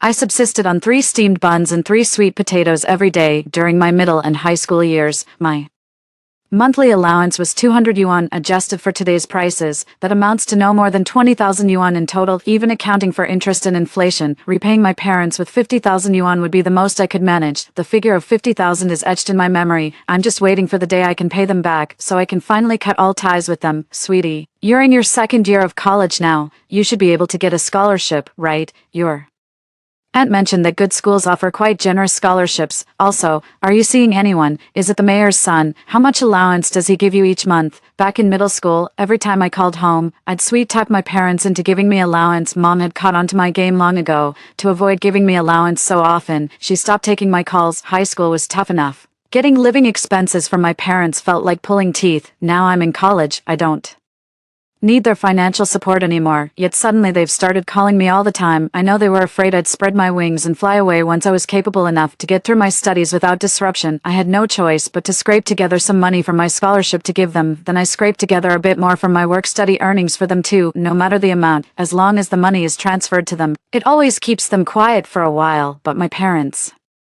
level of greed is more than a college student like me can handle. In just 2 short years, that 50,000, I've actually paid it all off. Staring at the zeroed-out balance in the ledger, a faint smile graced my lips. It was the joy of having redeemed myself, regardless of whether my parents acknowledge it. But to me, from now on, I will have nothing more to do with them. My sophomore year came to an end. I enlisted in the strengthening the military program. After going through multiple rounds of selection, I was the only qualified female student in the entire school to successfully enlist and become a compulsory servicewoman. At boot camp, we were completely cut off from the outside world, and they couldn't reach us either. We got the occasional day off. I couldn't even be bothered to respond to my parents' constant nagging. I just focused on my studies like I always had, live life as it comes. While other recruits were grumbling about the intense physical training, I was the only one going About my days with a smile, my roommates called me a born optimist, but they had no idea life in the military camp has truly been the most comforting and warmest experience I've ever known. I no longer have to live in constant fear of my parents preventing me from going to school. I don't have to worry about where my next meal will come from after finishing this one. Most importantly, I'm free from the psychological burden of feeling indebted to my parents. We get 3 square meals a day here, with 3 dishes and soup for every meal. This is a closed-off facility, so nobody can get in to cause me trouble. All I have to do is eat well, sleep well, and exercise regularly. Everyone here eats the same food and sleeps in the same beds. No gender discrimination, no class distinctions here. Everyone is equal. I felt a level of respect I had never experienced before during those years of study. I couldn't bear the thought of receiving pitying looks from classmates and teachers. I always wait until the cafeteria is empty before going to scavenge a bite to eat. I don't want to be mocked by classmates for menstrual stains either, always carefully wrapping layer upon layer of cotton cloth to use as pads, but the more I try to conceal it, I became increasingly exposed in front of my classmates and teachers. There were always latecomers who saw me eating leftovers alone in the corner of the cafeteria. Observant classmates would inevitably notice the awkward bulges in my pants, combined with my withdrawn nature and constant gloom. I rarely socialized with other students. I was always the odd one out in class. I faced silent treatment and cold stares. It became my daily reality. Even during my 2 years at university, I was buried under 50,000 yuan in debt. I studied relentlessly and worked multiple jobs day and night. My life was far from what a normal person or student should experience. Now, I have food to eat and clothes to wear. How could I not be content? But my parents, who had been eagerly waiting for me to make something of myself, stormed into the boot camp without hesitation after learning I had enlisted. They specifically demanded to see me. The instructor thought my parents missed me too much, so he let them in. To my surprise, the instructor hadn't left yet. My parents immediately started packing my bags and insisted I go back with them. "We sent you to college so you could land a decent job after graduation, not to fool around in this godforsaken place. Get back to school now, focus on getting your diploma, then find a job. You promised you'd give us all your earnings for your brother's treatment and to put grandma in a nursing home. Hurry up, go. We will never agree to you joining the military." But things had already gone too far. How could I just walk away just because they said no? Joining the military is no child's play. The instructor frowned immediately upon hearing the parents' words. At first, the instructor patiently explained to the parents the saying, "When one serves in the army, the whole family is honored." Later, the instructor couldn't stand the ignorant parents' unreasonable pestering anymore and declared, "If you let Lyra leave, fine, but she will be treated as a deserter. From now on, Lyra will be placed on the serious dishonesty list. Let's see which organization or company would dare to hire her." The parents felt the instructor was threatening them. They weren't buying any of it. They even raised their voices louder than the instructor. If this weren't a military camp, they might have even gotten physical with the instructor. While my parents were arguing with the drill instructor, I contacted the village chief. Soon after, the village chief arrived and promptly escorted my parents out. "Stop making a scene. Joining the military is an honorable thing. Having a female soldier from our village is a credit to our entire community. If you keep making trouble, not only will you be cut off from this year's village dividends, but I might even face disciplinary action myself." You think military service is that easy? This is the special forces. They serve the nation's highest calling. Lyra is going to make something great of herself. Just be patient. You've waited all these years. A few more years until she becomes an officer, and your golden days will finally arrive. The village chief painted them an impossibly rosy picture of the future. This promise is even bigger than all the empty ones I've made before. My parents finally relented, but before leaving, they still took the few hundred yuan in allowance I'd managed to save over the past months, and they warned me, "You don't need money in the army anyway. From now on, send all your pay home. If you don't transfer it, I'll come get it from you in person." I acknowledged the information. I simply couldn't bring myself to face them with any warmth, because the training at boot camp is about to conclude. I'm about to go somewhere they'll never find me. I joined the peacekeeping forces due to the sensitive nature of my role. I've practically vanished from everyone I used to know. My parents have completely lost contact with me. They wanted to come find me, but had no idea where to look. Their only hope rested with the village chief. The chief kept handing my parents one military commendation after another. Each time I sent money, I'd include an extra 1 or 2,000 yuan as the military family allowance. At first, my parents were thrilled. They felt I was finally starting to give back to the family, but as time went on, the quick-witted mother caught on immediately. Lyra clearly joined the military just to avoid us. If she hadn't enlisted, she'd be a corporate executive by now. Those positions pay nearly $1 million annually. Now we keep getting commendation banners and award certificates delivered to our door, but the actual bonuses are barely 1 or 2,000 yuan. What can you even do with that little money? Dad finally caught on. He finally realized I had completely slipped from their control, but What could you do about it now? My unique status grants me state protection. I don't have a household registration. I don't even have a legal name. All I have is a code name in the Registry of Heroes. 35 years old. I was injured during a peacekeeping mission. I chose to leave the military and pursue a civilian career path. When I left the service, I retrieved all my personal belongings, one ID card, a ledger. When the division commander pinned the medal on me, he said, "All these years, you've never gone home. Now that you're being discharged, it's time you paid a visit, don't you think?" Home, such an unfamiliar word, but the division commander is right. I really should go home for a visit. It's a long journey home, 2 connecting flights, 3 train rides. When boarding the final bus, I encountered my ex-boyfriend from a past life on board. He was accompanied by a woman around his age, with a son and a daughter in tow. The whole family looked prosperous and well-fed. "Looks like you're living a happy life." He and I exchanged a glance, gave a slight nod and smile, then stepped aside to make way for me. He said politely, "Military personnel first." I smiled faintly and said, "I've already been discharged. Let the future of our nation go first." The 2 children gently touched my military uniform, their faces full of hope as they said, "Mom, Dad, I want to be a soldier when I grow up too." The couple patted their children's heads and replied, "Then you must study hard. Only by becoming a capable person can you have the opportunity to serve our country." A warm and joyful atmosphere filled the room. Watching the scene filled my heart with comfort. The bus pulled into the station. 2 children gave me a portrait of a soldier in uniform. I took the portrait and carefully stored it in my suitcase. Step by step, I made my way toward the village. My military uniform drew quite a few glances. People kept turning to look at me. Yet no one recognized who I was. That was until I ran into the elderly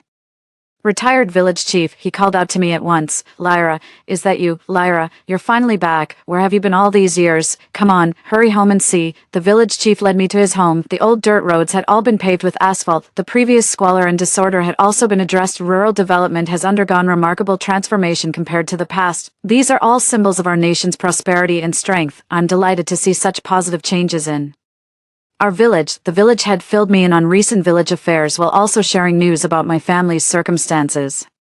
My parents spend their days wallowing in self-pity. They knew I earned a hefty salary and were absolutely seething with envy, repeatedly threatening to take me to court, but given my special status, the court wouldn't even hear their case. Fuming with frustration yet powerless to act, they had no choice but to swallow their anger, so they started pestering the village chief day in and day out. The village chief also made mistakes, so he simply resigned from his position altogether. The new village chief's first act was to take action against my parents, reporting their disrespect towards military personnel and village leadership. As a result, they were stripped of all their honors. Their portraits were even posted on the village committee's bulletin board, subjecting them to severe criticism and public reprimand. My parents didn't dare make any more trouble. They could only bury themselves in their own work. And it was at this very moment that my grandmother passed away. My biased grandmother never believed that peachwood branches were ineffective. As soon as Jaden showed slight improvement from taking medicine, she went and broke off peach branches from the front yard, beating him half to death. When Mom came back from work and saw Grandma, who was partially paralyzed, still causing trouble, she flew into a rage. She snatched the peachwood branch and beat Grandma to death right then and there, and all because Grandma had died. Mom was saddled with the debt of a human life and was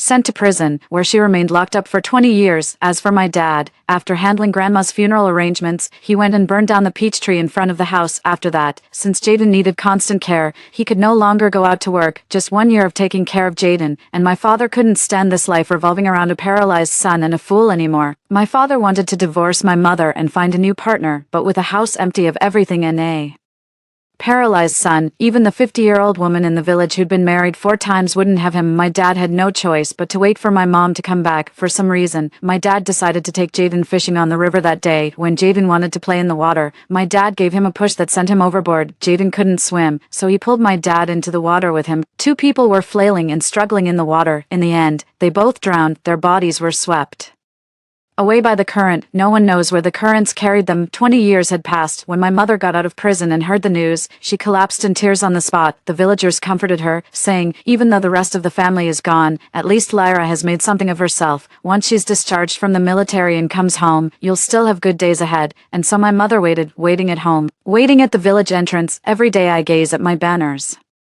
and awards, muttering to myself, my daughter would never abandon me. Once she returns, everything will get better. My best days are still ahead. Yes, she is a military dependent. She has always been the one receiving care, but this care only meets the basic standard. She doesn't have to work and has her basic needs met. She doesn't have to pay for health insurance. The hospital covers all her medical expenses. If she were content with what she has, she could live a very comfortable life, but she's Never satisfied, she dreamed of owning a car, envisioned a grand villa, and yearned to move to the city to live like royalty. I stood at my doorstep, my mother sat by the entrance, staring at me with vacant eyes. After a long pause, she tentatively asked, "Lyra, you are Lyra, aren't you?" I nodded. I couldn't bring myself to call her mom, yet she embraced me with tear-filled eyes. "You've come back to repay me, haven't you? My life is about to get better, right?" I nodded. Tears of joy streamed down her face. The moment her tears fell, she collapsed to the ground. At the hospital, doctors said the extreme emotional shock had triggered a sudden cerebral hemorrhage. They told us to start making funeral arrangements for my mother. In her final month, my mother could no longer eat anything or go anywhere. Confined to her hospital bed, I kept vigil by her side day and night, sharing words we had never spoken before. Mom was actually quite sharp, while Dad was completely taken in by my stories. She was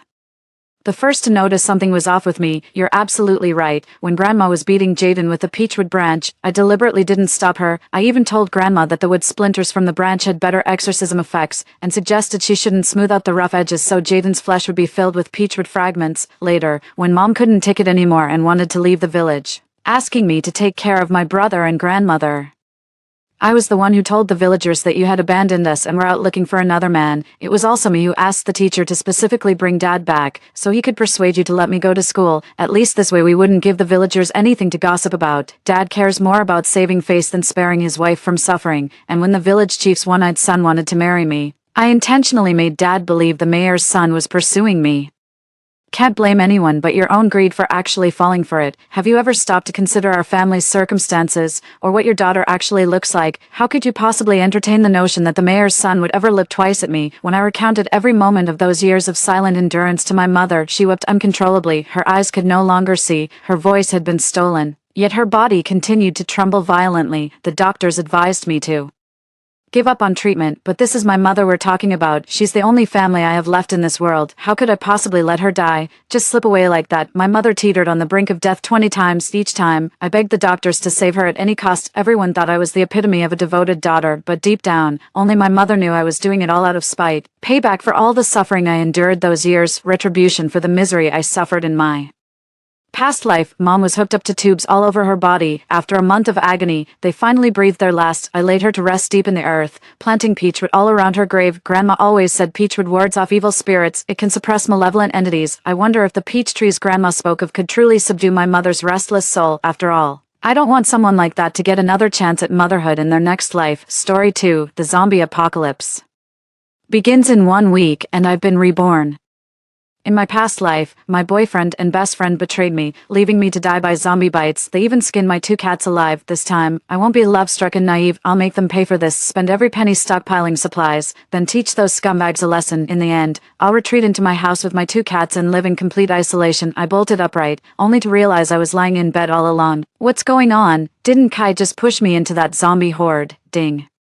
Dong, a vibration came from under the pillow. I picked it up and saw a text message from my boyfriend Kai. "Happy 23rd birthday, baby Luna. Come over Luna. Iris and I are cooking up a feast to celebrate." Wait, didn't I die? How? A strange idea began forming in my mind. Could it be? The sudden wail of an ambulance siren interrupted me. My gaze snapped to the window, pupils contracting sharply. By the flower bed outside lay a bloodied figure, motionless on the pavement. A crowd had gathered around. Paramedics rushed out of the ambulance and surrounded the person on the ground. After exchanging solemn headshakes, they covered the body with a sheet. It turned out someone had jumped from the rooftop of the opposite building 10 minutes earlier. Cold sweat kept pouring down my body. The mournful wails outside could no longer hold my attention, because I knew exactly what was coming next. It seems I've truly been reborn. Ding dong, my phone vibrated with a photo notification from Kai. I tapped to see my bestie Iris smiling while holding a gorgeous cake. Kai stood behind, holding several pink balloons in his hands. They looked like a couple deeply in love. Staring at their faces in the photo sent a sharp pain through my head. Did I just reincarnate? This was the man who kept professing his love for me, the same man who, together with my decade-long best friend, pushed me straight into the zombie horde. It was these 2 despicable bastards who made me live in such constant fear during the apocalypse, only to still lose my life in the end. Staring at the photo on my phone, I felt nauseous, retching uncontrollably. My fingers flew across the phone screen, rapidly tapping out several lines of text. "I'm so sorry," sobs. "My boss just assigned me an urgent business trip to City A." Just as I was about to send a few more messages to make it sound more genuine, their reply came flying in. "What a shame. Don't worry. Luna's working hard to earn money. When we get back, Iris and I will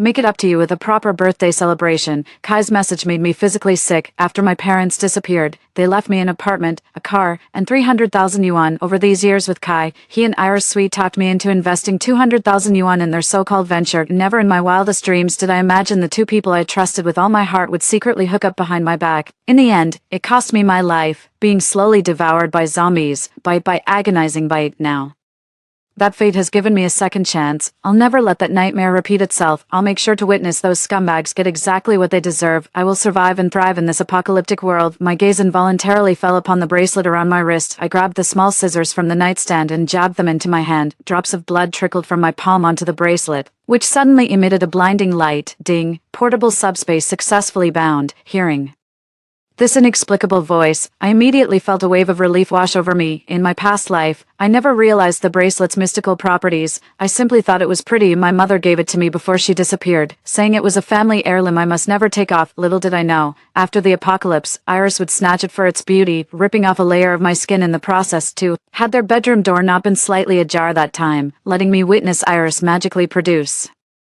a cup of instant noodles from her bracelet, I'd never have guessed the accessory held such secrets. Taking the hairband off my wrist, I mentally commanded, "Stir this." The hairband vanished instantly from my hand. I repeated the process, and it worked nearly every single time. I wonder if I can enter the space, silently repeating in my heart, "Let me into the space." The moment those words left my lips, the scenery before me transformed instantly. A cozy two-bedroom apartment materialized before my eyes. A timetable on the living room wall caught my attention because it was peculiar, displaying 3 sets of times. One showed 07:10:30, another 5:00:00, and the last 00:00:00. Circling past the living room, I pushed open a door to reveal a roughly 20 square meter bedroom. It had a bed, wardrobe, and such, but lacked bedding or covers. The second room took me completely by surprise. To be precise, this wasn't so much a room as an actual warehouse. The warehouse was roughly divided into 2 sections. One section was just empty space with nothing in it. Another section neatly housed 30 large storage shelves in a compact arrangement. One shelf was completely stocked with food,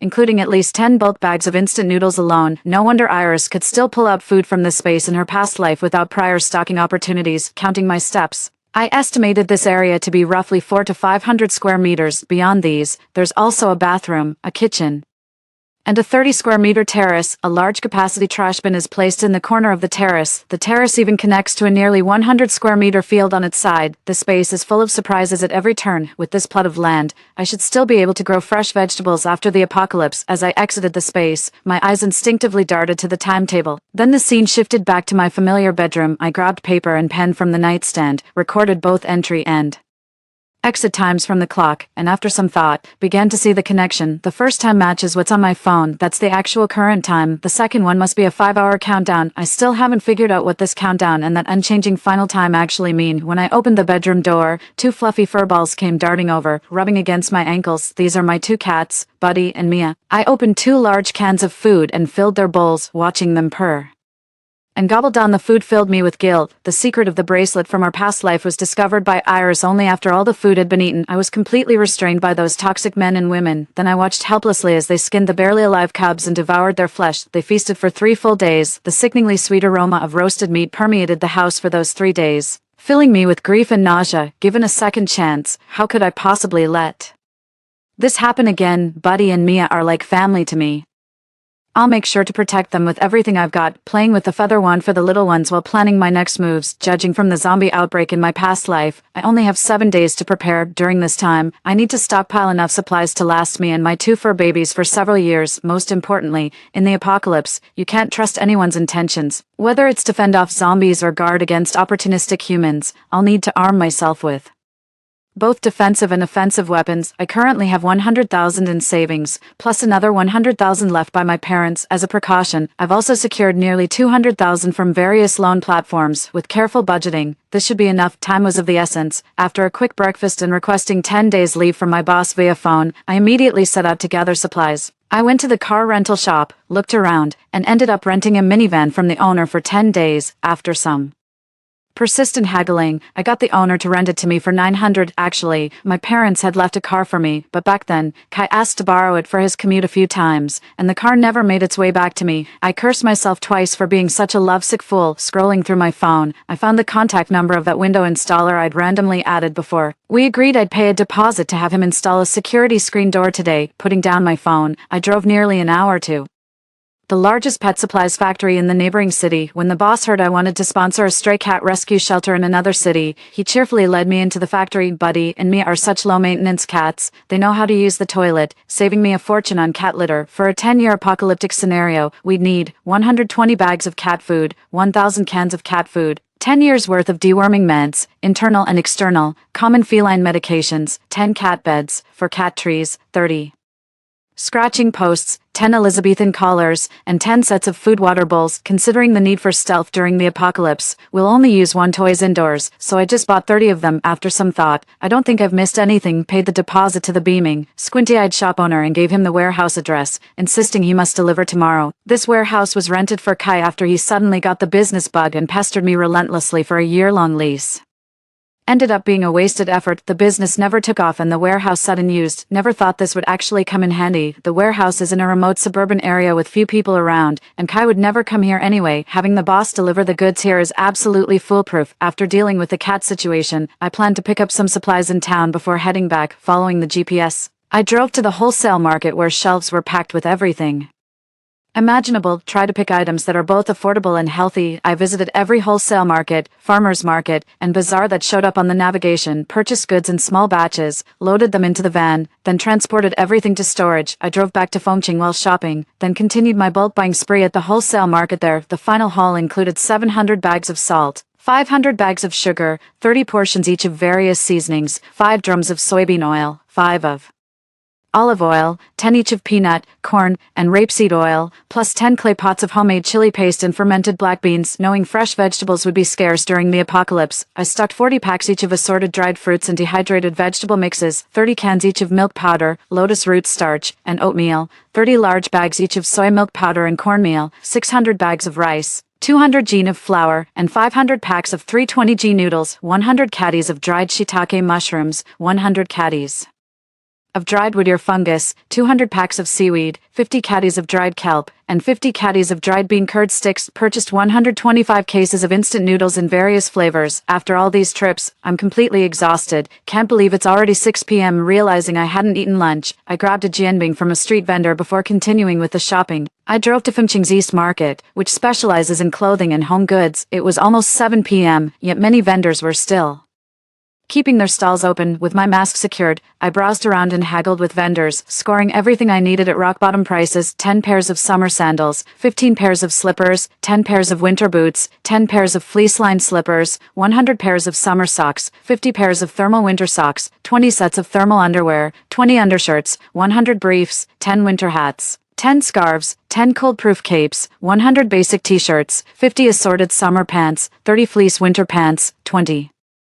cashmere sweaters, 20 down jackets, 10 single electric blankets, 5 double electric blankets, 10 bedsheet sets, 5 bamboo mats, 10 summer quilts, 10 winter quilts, 15 triple-person foot warmers, 10,000 disposable heat packs. Since I had the bosses vacuum seal the quilts and winter coats, these items were light enough for me to easily store in the space. It was already 11:30 at night when I got home. The moment I opened the door, the little ones immediately swarmed around me, rubbing vigorously against my feet, patting Buddy's sturdy body and ruffling Mia's little head. I noticed both fur balls were purring a whole octave louder than usual. After setting out food and water for my 2 cats, I immediately took a hot shower to wash off the day's sweat and grime. I cooked a pot of instant noodles loaded with bok choy, lettuce, and spinach as a treat for myself, while watching a heartwarming drama to go with my meal. With my 2 beloved cats by my side, this peaceful and wonderful life is something I want to hold on to tightly. 5. I was jolted awake by my phone ringing at 9 a.m. I wrestled my foot free from Buddy's weight and answered the out-of-town call. Turned out the pet factory owner had arranged overnight delivery of cat supplies to our warehouse. I remotely opened the warehouse door via my phone, rushed through my morning routine, and sped to the facility. The moment I stepped out of the car, I saw the boss approaching with a beaming smile. "Hey boss, perfect timing, come Take a look and check the inventory. I took the order sheet from the boss and cross-checked it against the warehouse stock. Everything was neatly organized and matched up almost perfectly. All good here. I promptly handed over the final payment. After confirming the boss and his entourage had left, I shut the warehouse door. I began systematically transferring items into the space, organizing them one by one. After placing the final item inside, I stepped into the space myself. I scanned every corner of the space. Nothing had changed except for the clock on the wall. The first time displayed on the wall matches exactly with my phone's current time. The second display has just started a 5-hour countdown. The final timer, which initially showed 000000, now displays 3:36:15. I suspect the second timer indicates my daily time allowance in the space, hence the 5-hour countdown. The third time slot refers to those unused 5 daily hours that become available. 3. I should be able to bank these hours. The save time will let me stay longer in the safe space. When the apocalypse comes, medications will undoubtedly become critical yet scarce resources during the end times. I spent the entire morning buying excessive amounts of medicine from various pharmacies under different pretexts, probably more than I'll ever need. I also stocked up on various Chinese herbal medicines for body conditioning and immunity boosting at the traditional pharmacy while passing by the appliance mall. I picked up 10 freezers, 10 cooling fans, 10 electric kettles, 10 immersion heaters, 3 generators with 3 power banks, 10 hair dryers, 10 shoe dryers, 5 vacuum sealers and 5,000 bags. Since the freezers were too bulky, I gave the store owner my warehouse address for delivery. After leaving the appliance mall, I drove straight to the wholesale market for daily necessities. I scouted several stores with the most comprehensive inventory, largest floor space, and substantial stock levels, all spaced far apart, then systematically selected goods, haggled, transported, and made payments. After multiple trips. Purchases included 100 cases of toilet paper, 50 bags of laundry detergent, 100 bars of soap, 100 bars of scented soap, 50 sulfur soaps, 100 dish sponges, 20 steel wool pads, 20 toilet brushes, 1,000 lidded bowl sets, 20,000 plastic trash bags, 20 brooms, 10 mops, and 100 cleaning cloths. Also acquired 15 combs, 10 sets each of various kitchen knives, 3 woks, 5 spatulas, 50,000 candles, 10 flashlights, 60 packs of batteries, 50 tubes of toothpaste, 100 toothbrushes, 100 bottles of specialized shampoos, 50 bottles of conditioner, and 200 bottles of disinfectant. After payment, everything was transported into storage using the same batch-by-batch method. The appliances I bought this afternoon have arrived at the warehouse entrance. I remotely opened the warehouse door via my phone to facilitate unloading. After storing everything in the space, I went home to take Mia to the vet for spaying. I spent several hours waiting at the clinic keeping her company. My heart ached seeing her curled up in her bed wearing the cone after surgery, tears welling up in my eyes, but there was no choice. In these apocalyptic times, we couldn't arrange for spaying earlier and had to do it now. After confirming Mia showed no complications at the clinic, I brought her home. It was already 9 p.m. by then. The moment I got home, I immediately prepared a nutritious meal for Mia and opened a recovery formula can to help her regain energy, watching her sniff and then devoured the food heartily. Put my mind at ease lying on the couch. I kept an eye on Mia's condition while frantically placing orders on my phone. 6 for days until the apocalypse. The handyman came to install my door today. While supervising the work, I kept placing frantic orders on Pinduoduo using their buy now, pay later feature. My recent orders include 20 skincare sets, 1,000 packs of regular sanitary pads, 350 overnight pads, 200 extra long overnight pads, 100 pairs of period underwear, 30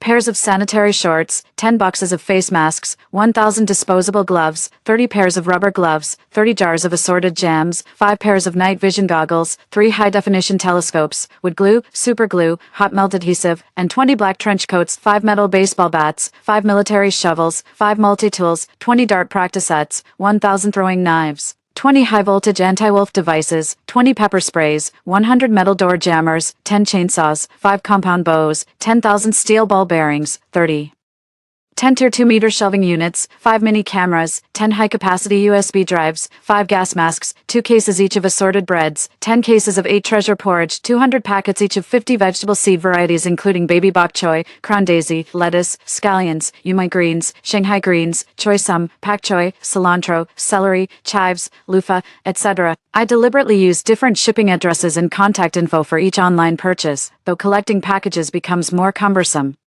It significantly reduces security risks. While frantically placing orders, I was simultaneously replying to Kai's babe cuddles texts and Iris's "this outfit is so hot" messages. Everything seemed normal. I had no clue about their secret schemes or the disgusting things they'd done after the apocalypse. After the workers finished, I inspected everything and paid the remaining balance once confirmed. Time has always been precious to me. After the workers left, I drove to the electronics market and picked up 2 used laptops, 5 refurbished tablets, and 3 brand new tablets. The freezer had arrived, so I could finally start stocking up on meat without hesitation. I drove around to different markets, buying modest amounts from each butcher stall. By the end, I'd accumulated 1,000 gene of pork, 400 gene each of mutton and beef, 500 gene of chicken, 400 gene of duck, 100 pre-cleaned fish, and 500 gene of assorted cured meats and sausages from various nearby markets, about 100 gene of assorted favorite fruits. I picked up some vegetables too, but kept the quantity in check since they take up space and don't last long. We've got land and seeds to grow our own anyway, since I bought so much. One vendor even threw in a pair of chicks and rabbits as a bonus. I swung by to collect some early arrived packages before heading home. The moment I opened the door, Buddy came bounding over with his usual enthusiastic welcome. Mia lounged on her favorite couch, giving me a lazy tail flick. The canned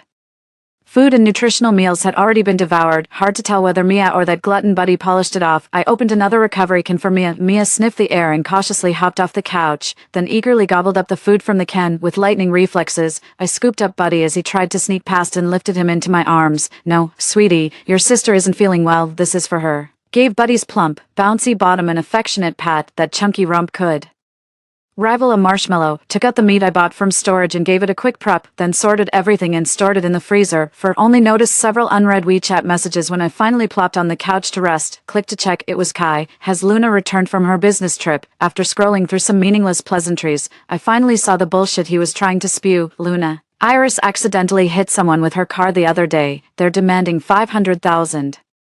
Right off the bat, we all know about Iris's situation.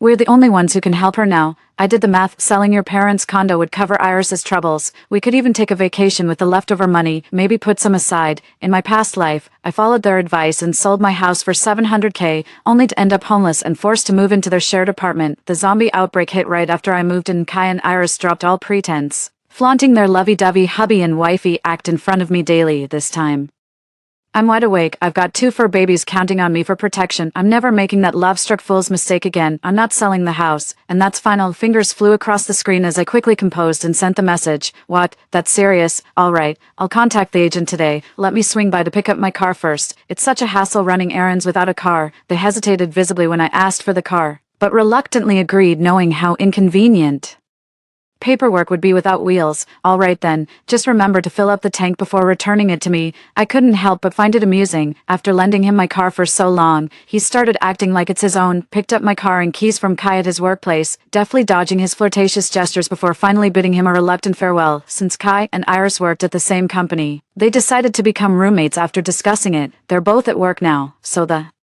house is empty. I disabled all the tracking features in the car before driving to their apartment complex. With practiced ease, I retrieved the key from the vase and unlocked the door. The floor bore unmistakable signs of recent physical activity. Installed mini cameras in several extremely concealed locations. After verifying the footage, I rummaged through their food supplies. Just a carton of milk, about 1-1, 5 kg of rice, 3 packs of instant noodles, and some bread. Without hesitation, I collected every last item into my storage space. I rummaged through the house and, oh my, found quite a few little raincoats tucked away in the wardrobe. Not a single one escaped my needle. I poked tiny holes in each and every one. Wouldn't it be more amusing to watch them struggle for survival in this post-apocalyptic world? After tampering with their door just slightly, I left that house brimming with memories of pain and despair. After picking up a dozen packages on my way, I got a phone call. It was a call from a used car dealership. "Hello, we spoke yesterday. Yes, I've got a car I can sell you for $100K. We can close the deal today." The deal was done in no time, and the $100K hit my account instantly. I walked into restaurant after restaurant with my last $100,000 eventually.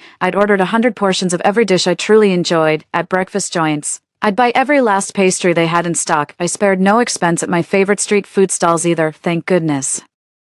Food doesn't spoil in the storage dimension, or my post-apocalyptic self would curse my current mindless hoarding spree. For the next 3 days, I just kept harvesting supplies and collecting delivery packages on repeat. I'd swing by every supermarket, farmer's market, and wholesale district to scavenge for overlooked essentials. Doomsday countdown, 1 day remaining. After fetching the last package delivery, I closed the door. I took out 30 metal door stoppers from storage. Those little things were surprisingly tricky to install. It took me 2 full hours to get them all set up. Seeing those 25 sturdy door stoppers packed tightly across the door gave me an overwhelming sense of security. Scooping up Mia, who was nuzzling at my feet, I took a deep whiff of her fur. Phew, let's see who dares mess with us this time. Checking the time, we've got just over 20 hours before the zombie outbreak. I went to the kitchen, emptied all the cooked rice from 3 electric rice cookers into a stainless steel tub, then proceeded to rinse more rice and start new batches. Between rice cooking cycles, I spent my time stir-frying and stewing dishes. We need to prepare extra meals while people still have ingredients available, otherwise the cooking smells and sounds might give us away later. Constant boiling, endless frying, perpetual stewing. Thank goodness we bought enough ingredients. By the time I collapsed on the couch, completely exhausted, I'd already cooked 4 stainless steel buckets of rice, stir-fried 3 buckets of vegetables, and stewed 3 buckets of dishes. It was already 6 p.m. by then. I was dead tired, but I couldn't stop now. Even the toilet water needed to be collected in buckets. I went to the bathroom, stashed the full water bucket into my storage space, then took out a new one to continue collecting water. A massive queue of resources on the coffee table: novels, TV shows, movies, various books, medical literature, and videos were downloading in sequence whenever I lounge. On the sofa, Mia patrols every corner of the house like a little scout. I often wonder if she sees me as an inattentive mother who needs her vigilant perimeter checks. Just thinking about it makes me feel so warm and fuzzy. The neutering recovery has been going really well. Buddy's a whole different story though. Ever since his neutering 6 months ago, he's become super clingy and developed quite the appetite. This 10-pound furball remains blissfully unaware of its own heft, currently purring away while crushing my chest. Talk about love with weight. After a good stretch post-nap, it's back to the kitchen for some serious sizzling and simmering. The apocalypse arrives in 3 hours. Woke up groggily in the morning, snuggled Buddy under the blanket, all warm and cuddly, scrolled through endless trending topics on my phone. No signs of zombies or apocalypse. Got a text from Kai asking about the house. I texted him back saying I'm on my way. With that, I stopped paying him any mind and got up to wash and dress. Last night before bed, I set the rice cooker to make 3 pots of black rice porridge. I ladled out a bowl to cool for later and poured the rest into a stainless steel container for storage. Sitting by the window, playing with my fur baby using a cat teaser while keeping an eye on the surroundings. Our windows have one-way tinted glass. As a kid, I used to get mad at my dad about this all the time. I blamed him for installing these windows that prevented me from interacting with kids in the opposite building. Now, this very same glass layer has become part of our security measures. The neighborhood showed no signs of anything unusual at the moment. People went about their daily routines, some heading to work, others to school. Stanley, the diligent security guard, stood watch at the gate, greeting everyone with a warm smile. He'd practically watched me grow up, and even helped search tirelessly after my parents disappeared. Watching him, my heart aches with sorrow. If zombies come, he'll undoubtedly be the first to face danger. But there's nothing to be done. I've decided to stop helping anyone. The apocalypse begins in 1 hour. For the past hour, I've been endlessly scrolling through the latest videos and updates. Suddenly, a video titled "Girl with Suspected Rabies Bites Passengers on Subway" popped up on my screen. The thumbnail showed a girl being tightly restrained by multiple people, with several bloodied individuals lying or sitting nearby. I clicked to get a clearer look, but it was quickly replaced with a video deleted notice. One after another, similar messages surfaced only to vanish without making a ripple. I knew it. The apocalypse had arrived. To pass this agonizing stretch of time, I retrieved my backlog of packages from storage and began unboxing them, unpacking, sorting items, flattening boxes to bundle with twine. I methodically prepared everything before returning the materials to storage as future kindling. Just as I'd opened about 1/10 of the packages, screams suddenly erupted downstairs. Startled, my hand jerked violently and I nearly cut myself. I walked to the window to check what was happening outside. A couple stood at the residential gate, the man moving stiffly as he lunged to bite the woman. The girlfriend sat frozen on the side, completely motionless. Security guard Stanley shouted at the girl to get away while charging at the boyfriend with his riot shield. But Stanley was clearly outmatched by the now zombified boyfriend, who quickly overpowered and shoved him to the ground. The zombified boyfriend turned to bite his still-dazed girlfriend, only to be tackled from behind by Stanley, who had scrambled back up. "What are you waiting for? Run!" Stanley shouted at the panicked girlfriend. Jolted by Stanley's yell, the girlfriend snapped out of her daze, shuffling backward before turning to flee unsteadily. But Stanley behind her wasn't so fortunate. After struggling with the zombie, his strength gave out. The riot shield was pinned against his chest as the undead boyfriend tore a gaping wound in his neck. The crowd that rushed to help stood frozen in shock, staring in disbelief at Stanley convulsing on the ground while his zombified boyfriend nodded him. The girlfriend sobbed hysterically at the edge of the crowd. Brendan, it's me, Clara, don't you recognize me?" After feeding for a moment, the zombified boyfriend rose again, his face smeared with blood as he charged toward the terrified onlookers, tear-streaked and screaming hoarsely. The Girlfriend shoved through the armed crowd, accusing the defensive bystanders with desperate fury. What the hell are you doing? Brendan wouldn't hurt you. What's with the bats and clubs? I swear I'll call the cops on you for assault. Assault. The girlfriend spun around in shock just as her zombie boyfriend sank his teeth into her neck. A spray of warm blood spluttered across her face. The girlfriend collapsed limply as her former lover savored the taste of her flesh. Behind them, Stanley rose in a grotesque posture and began gnawing at the girl's leg. Stanley, the security guard's wife burst out from the crowd, only to be firmly restrained by bystanders. The crowd hastily retreated, pulling shut the residential gate to isolate the compound from those outside. Everything happened in a flash. I drew the curtains and poured myself a glass of water from the dispenser, but my hands wouldn't stop shaking. I thought I wouldn't be scared if I tried again. Turns out I'm still terrified. Just as I was regaining my composure, Kai called. I cleared my throat and answered the call. Luna, how's it going? What's the asking price for the house? Seems like the zombie outbreak news hasn't reached him yet. Kai, my voice trembled uncontrollably. Kai, there were people with rabies attacking others right in front of me. I'm hiding now. Kai, come save me please. I'm so scared. Kai, I think they're about to find me.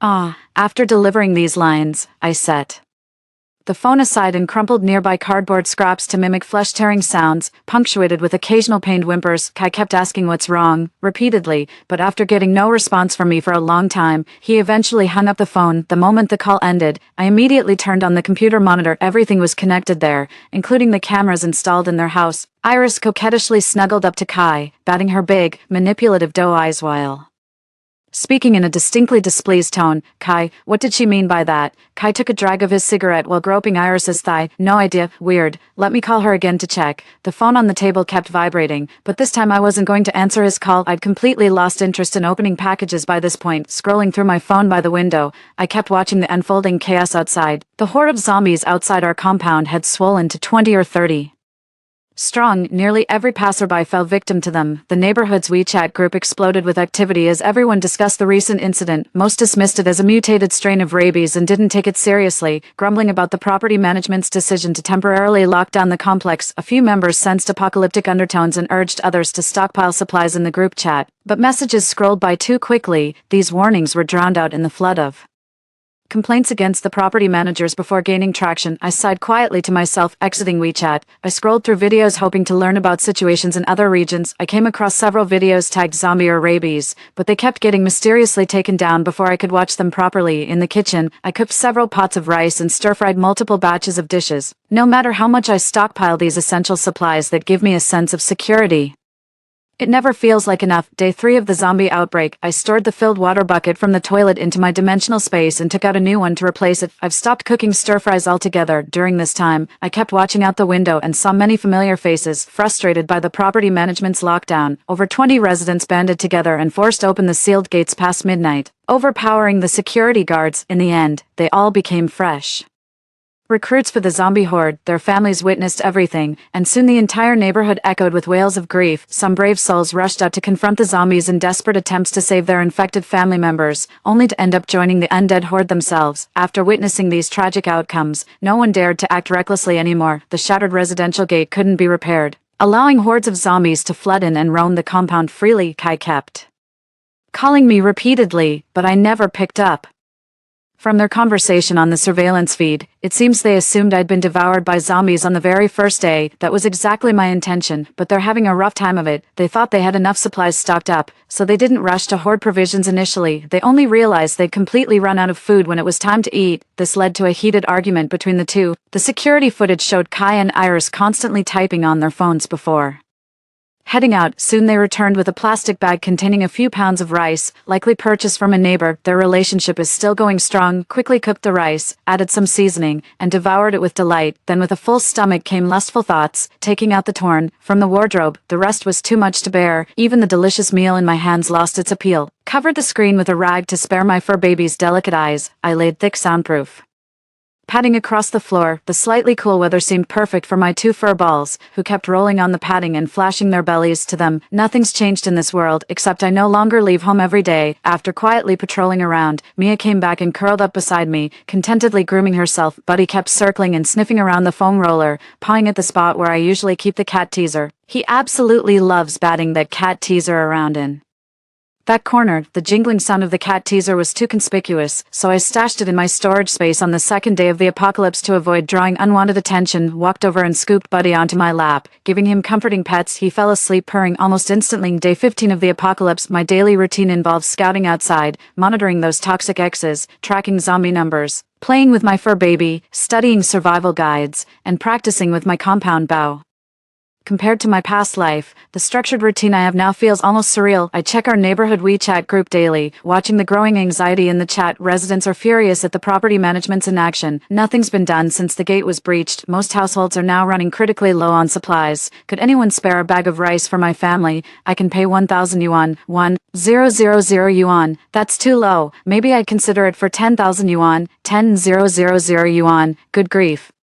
Are you trying to rob me? Does anyone have fever medicine? My child has had a fever for 2 days. Could any kind soul share some medicine? Many people in these messages were calling for group supply runs. Several groups went scavenging, but only the last few returned with meager supplies. Most residents preferred bartering within the compound over risking their lives outside. Night fell quickly. I've always played dead, never responding to anyone's messages, so even though the power's still on, I won't risk turning on the lights. After wiping myself down with wet wipes early, I used my phone's dim light to calm my 2 fur babies to bed. Buddy and Mia followed me into the room. I quietly closed the bedroom door and snuggled up with them, drifting off to sleep in the warmth. A piercing scream jolted me awake at midnight, followed by sounds of a scuffle and continuous wailing. After calming the frightened Mia, I tiptoed back to the living room and peered through the telescope at the window. The commotion came from the 4th floor of the opposite building. With all lights blazing, I could see everything happening inside clearly. This household originally ran a grocery store and had stockpiled massive supplies. They frequently post photos of their hoarded goods in the neighborhood chat, then sell them at inflated prices. But tonight, when everyone's guard was down, they got raided by 2 other desperate families who'd run out of supplies. Within minutes, the place was cleaned out. The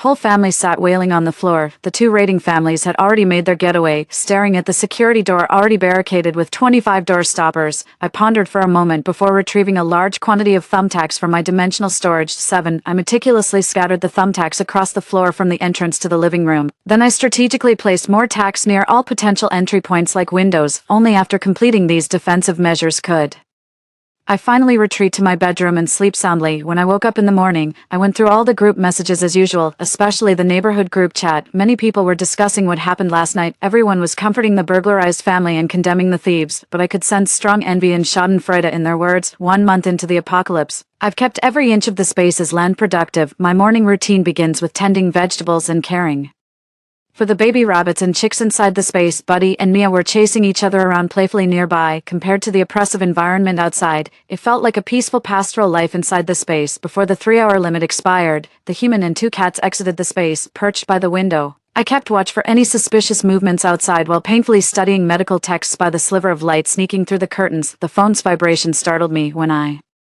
picked it up, it was actually Kai calling. He hadn't called or texted me since last time when he thought I'd been killed by zombies. What could be the reason for this sudden call? I immediately checked the surveillance footage. Kai, I'm absolutely certain she's still alive. She must have stockpiled supplies and gone into hiding. Kai, you've got to believe me. Iris's face was bruised in several places, her frame noticeably thinner. Gone was her former plump, healthy figure. Their meager food supply ran out just days after the apocalypse began. After several bartering attempts, everyone was in the same dire situation. Few were willing to trade. Only a handful of courageous men managed to scavenge some supplies, relying on teamwork and sheer physical endurance. Those scumbags have been surviving solely on the compensation Iris earned by selling her body. Kai has developed a much more ruthless edge. The law's grip on people is loosening by the day. Some have resorted to extreme measures to secure supplies, and Kai happens to be one of them. Is that really true? Iris snapped angrily. Absolutely. Otherwise, why would she refuse to celebrate her birthday? Why wouldn't she sell the house and move here sooner? Trust me, that damn woman must have stockpiled a ton of food and is feasting right now. As Iris kept ranting, Kai remained skeptical. His eyes grew wild with excitement as he saw the calling display on his phone. My heart sank. Oh no. I noticed the problem too. The fact that the call went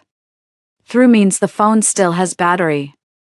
It's been a month since my death. My phone should have run out of battery long ago. The fact that it's still charged means I'm not really dead. My fists clenched as I stared fixedly at the phone screen. Then after a moment, I laughed. Fine. So you found me. Let's see if you've got what it takes to face me. Even if you make it here, we'll see who's really calling the shots. Kai gripped a collapsible baton, flicked it open with a sharp motion, then ran his fingers along its length thoughtfully. Meanwhile, Iris dialed her regular clients' numbers, ready to call in reinforcements. Luckily their apartment was just on the second floor. Need backup? I can call for reinforcements too. The two fully armed figures had already moved some distance after opening the door. I seized the moment and pressed the button in my hand. The festive tune of Good Fortune Comes exploded through the air. The sudden turn of events startled the pair. The nearby zombies reacted with alarming speed, converging on their location.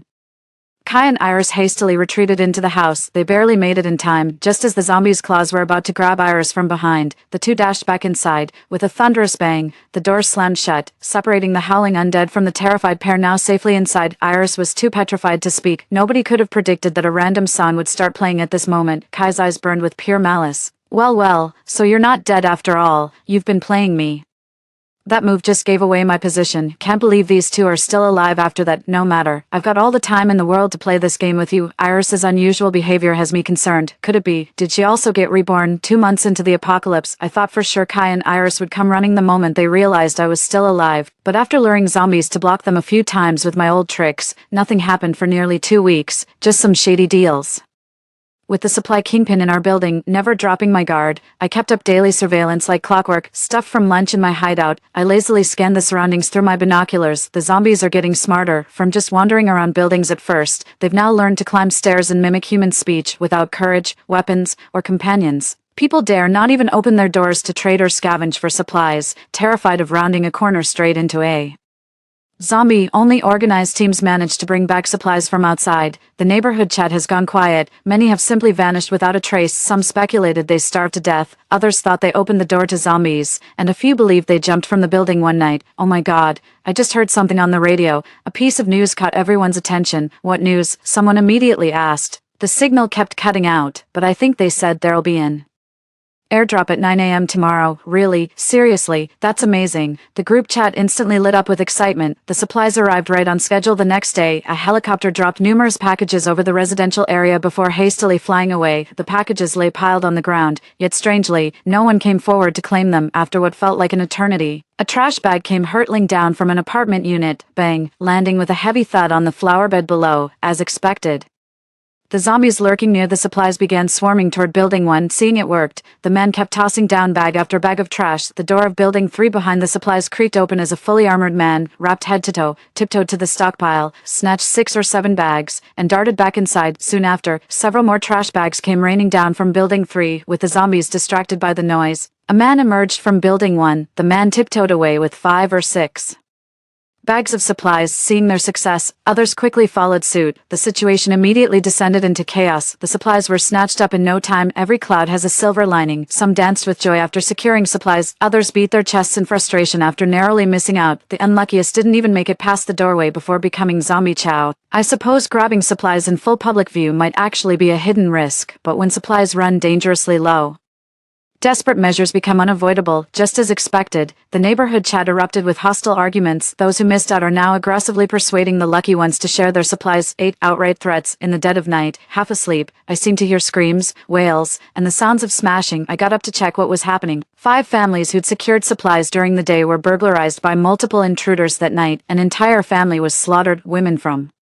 3 households were violated. 1 family fought desperately to the end. The surviving husband leaped from the balcony clutching his wife and child's lifeless bodies. Though the home invaders escaped with substantial loot, their numbers were decimated by zombies during their retreat. I kept counting my blessings for the second chance. Fully stocked supplies in a fortress-like safe haven. Having my furry companion by my side gives me strength. It was a restless night's sleep for months into the apocalypse. The neighborhood has been without water and electricity for a while now. The internet connection gradually deteriorated before cutting out completely. These disruptions haven't affected me too much. The main inconveniences are losing contact with group chats and the outside world, plus having to use plastic bags for bathroom needs. Life goes on, and I still maintain my daily routine of exercise, practicing with a compound bow, and studying medical and pharmaceutical knowledge. I thought today would be another quiet day until there came a knock at the door. Instead of the toxic men and women I was prepared for, an unexpectedly gentle visitor arrived. After knocking for a while with no response, the person outside lowered their voice and said, "Hello, I mean no harm." They seemed certain someone was inside the house. They continued, "You're alone here, aren't you? I just moved in. I live right below you." The sound is faint, but I can just make out some clattering noises coming From your place, I mean no harm, I'm alone too. I just want to form an alliance with you. If you ever change your mind or run into trouble, just knock 3 times on your stool leg, I'll come help. Spoken with genuine sincerity and heartfelt emotion, clutching my compound bow. I stared coldly at the doorway, the voices outside fell silent, followed by the sound of retreating footsteps. I crouched by the door for what felt like ages, making sure they were truly gone. In the following days, a few zombies began gathering at my door.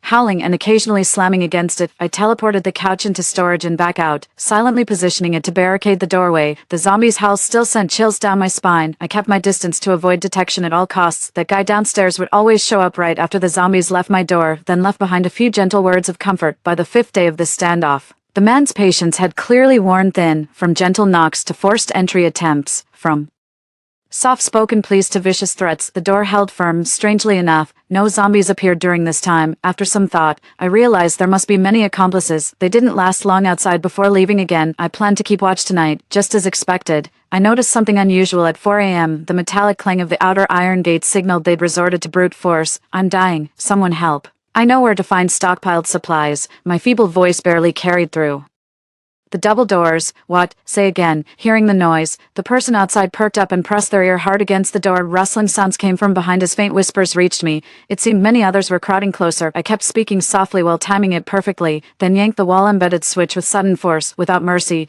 I cranked the power to maximum. Crackle pop. The moment I flipped the switch, the buzz of electricity and waves of screams erupted, followed by the sickening scent of charred flesh. I slid the switch back into place, ears straining for sounds beyond the door. The howls of zombies are rapidly approaching. 9 heavy, dragging footsteps hauled outside my door, followed by the sickening sounds of flesh being torn and chewed. Muffled moans of agony punctuate the gruesome feast. Then the footsteps fade into the distance, and silence reclaims the night. I've been on edge the entire day. Day 135 of the apocalypse, finally reunited with an old friend after all this time. A fully armed group wielding cleavers and axes. Several of them were actually wearing iron armor. A dozen people advanced in perfect formation. They dispatched the approaching zombies with practiced efficiency. In moments, they slipped quietly through the breached compound gate. Look at their path. They're heading straight toward my apartment building. As they got closer, 2 of them struck me as oddly familiar. I quickly grabbed my binoculars. Well, after all this waiting, my old acquaintances finally showed up. The playboy and the gold digger have changed a lot. Kai was as thin as a monkey, dressed in tattered clothes, with several long scars now marring his once handsome face. In comparison, Iris looked much better. Her previously gaunt face had filled out, and she was now affectionately clinging to the scarred man in iron armor beside her, dainty and delicate like a little bird. After all this training, I'm confident I can handle it. Run through all my trusty weapons, especially the compound bow I've been practicing with daily. After all those people entered the hallway, I launched the drone from the bathroom window, piloted it straight into the corridor, then activated the low-frequency noise that drives zombies wild. Setting the drone to hover, I took position by the door and waited in silence. Sure enough, the sound of several people outside soon reached our ears. Boss, this is the place. That damn bitch actually dared to mess with me. Kai spat viciously. Yeah, look at how this door's installed. Iris chimed in with her syrupy, ingratiating tone. Not bad, not bad. This could actually work as our base. What are you waiting for? Pry the damn door open. Hearing the telltale scratching of someone picking the lock, I immediately electrified the door. Arg, came a pained scream. What's going on? It's live. Boss, the door's electrified. Someone outside immediately panicked. Electricity. Perfect timing, isn't it? Toby, you go. Not willing. What? Forgetting about your starving little brother. Hearing the door being pried open again, I didn't hesitate to crank the power to maximum. Thinking this was pointless, I simply called out, "Hey fellas, I'll open up. I'm opening the door." Release the door stoppers one by one before opening the door. Proceed until only the final electrified gate remains. Hey sweetheart, open the damn door properly. Bro, 10, Luna. The big guy and Kai spoke simultaneously. That shameless bastard Kai even tried to sidle up to me with something to say. I find it disgusting and refuse to speak with him. Reveals the hand holding a cocked compound bow hidden behind the door. Take aim. Fire. Thwip. In an instant, Kai's words were cut short as I blew his head off, twitching on the ground. Blood gushed rhythmically from the gaping wound in his skull. Everything happened too suddenly. Iris's scream pierced through the silent hallway with jarring intensity. Are you trying to get us killed? You'll bring the zombies down on us. The gang leader reacted swiftly, backhanding Iris with a slap that sent her reeling. You refuse the toast but accept the punishment. Get them. He yanked a bystander to use as a human shield. These men were neighborhood troublemakers even before the apocalypse, but now they've descended into outright murder and pillaging. With that thought, I steeled my resolve. Better to deal with them now before they harm other survivors struggling to make it. Seizing their moment of hesitation, I steadied my compound bow and unleashed a volley. Screams erupted in waves. Amid the chaos, a familiar roar cut through the din. Immediately shut all doors and listened for movement outside. The pained moans gave way to desperate wails. The ordeal lasted a full half hour. Even if someone in the hallway escaped my gunfire earlier, it doesn't matter now. The low-frequency hum from the drone drew every zombie in the building. The only exit was blocked. No one could escape alive. Nobody poses any threat to my safety. The 5th month of the apocalypse. The days are getting colder. Cradling a steaming bowl of freshly cooked noodles, I'm curled up on the sofa wrapped in blankets with my feet resting on a cozy electric heater. The kittens are snuggled up against me obediently. The streets below are swarming with zombies. It's been ages since I've seen another living soul outside. No one disturbs me anymore. The neighborhood is eerily quiet, with nothing but the moans of zombies and the howling wind breaking the silence. The stillness is terrifying. It often feels like this place no longer belongs to the world of the living. The supply helicopters came twice, then vanished without a trace. It feels like this neighborhood has been forgotten by the world. I deeply regret not buying a radio. Now I'm completely cut off from outside news. The oppressive atmosphere became unbearable. So I cut my reconnaissance short and teleported back to my safe space, deciding to take the day off. The moment I returned to my sanctuary, the weight lifted from my chest.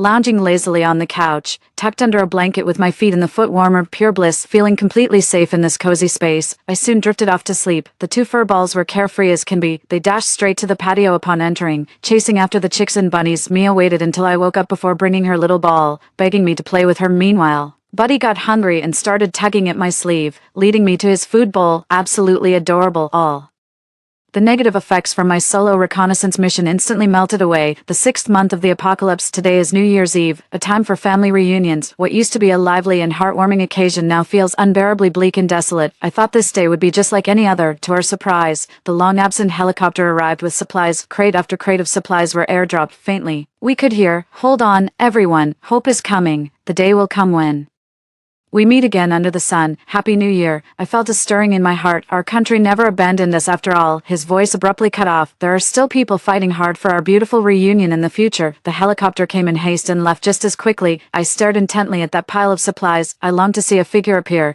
to know I wasn't alone here. Finally, a window creaked open. A trash bag came flying down, then another, and another. A slight figure emerged from the neighboring building, swiftly gathering supplies before retreating. After a brief pause, garbage bags started raining down from the opposite direction. With the zombies lured away, 2 people hastily grabbed armfuls of supplies and bolted in the opposite direction.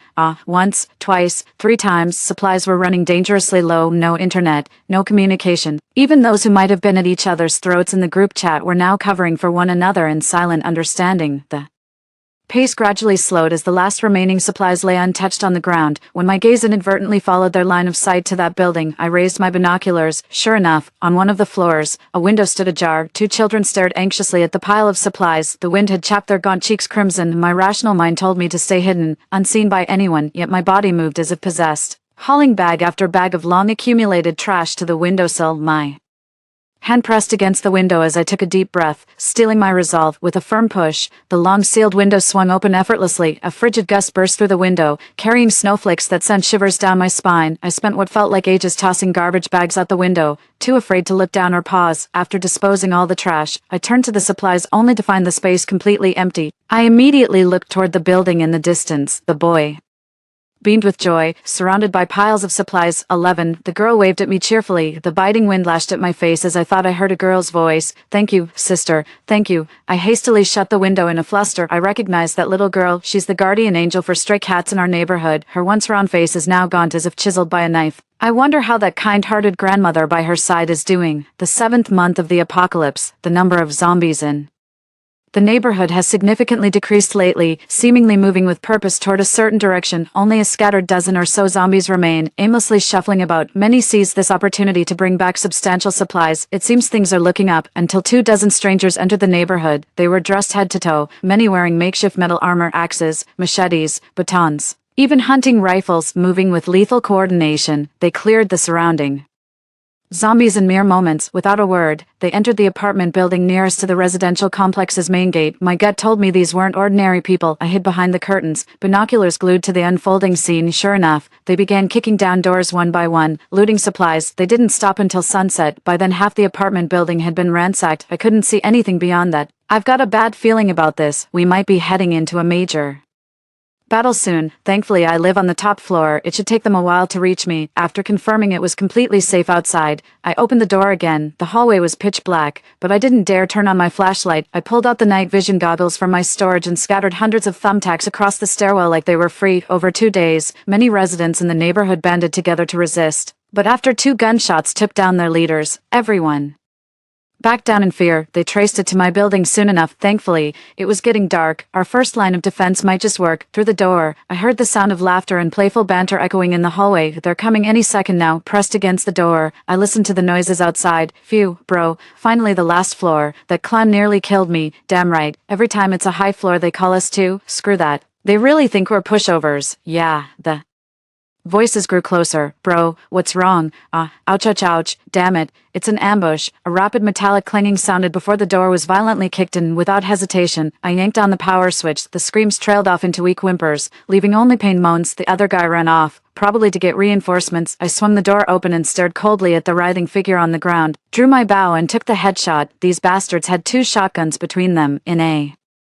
straight fight, my bow wouldn't stand a chance, and they'd bust through that door eventually. In that case, take the initiative and strike first. With night vision goggles on and athletic wear, everything around me became crystal clear. Under the cover of darkness, I concealed myself in the shadowy utility room between stairwells. This is the only passage leading to the rooftop. Someone arrived shortly. A dozen shadowy figures ascended by the dim light of their leader's single candle. 2 of them were carrying firearms. I trailed behind the last man. A cold blade flashed as I slit his throat. I clamped my hand over his mouth to muffle any sound that might alert others. Using the same method, I took out another one. It wasn't until the 3rd man that they realized something was wrong. This black outfit is my ultimate camouflage. I ducked into the shadowy stairwell and opened fire on the panicked crowd. 12, thwip, thwip, fired a volley and retreated without hesitation. Bang, bang. The spot I'd just vacated got lit up by gunfire.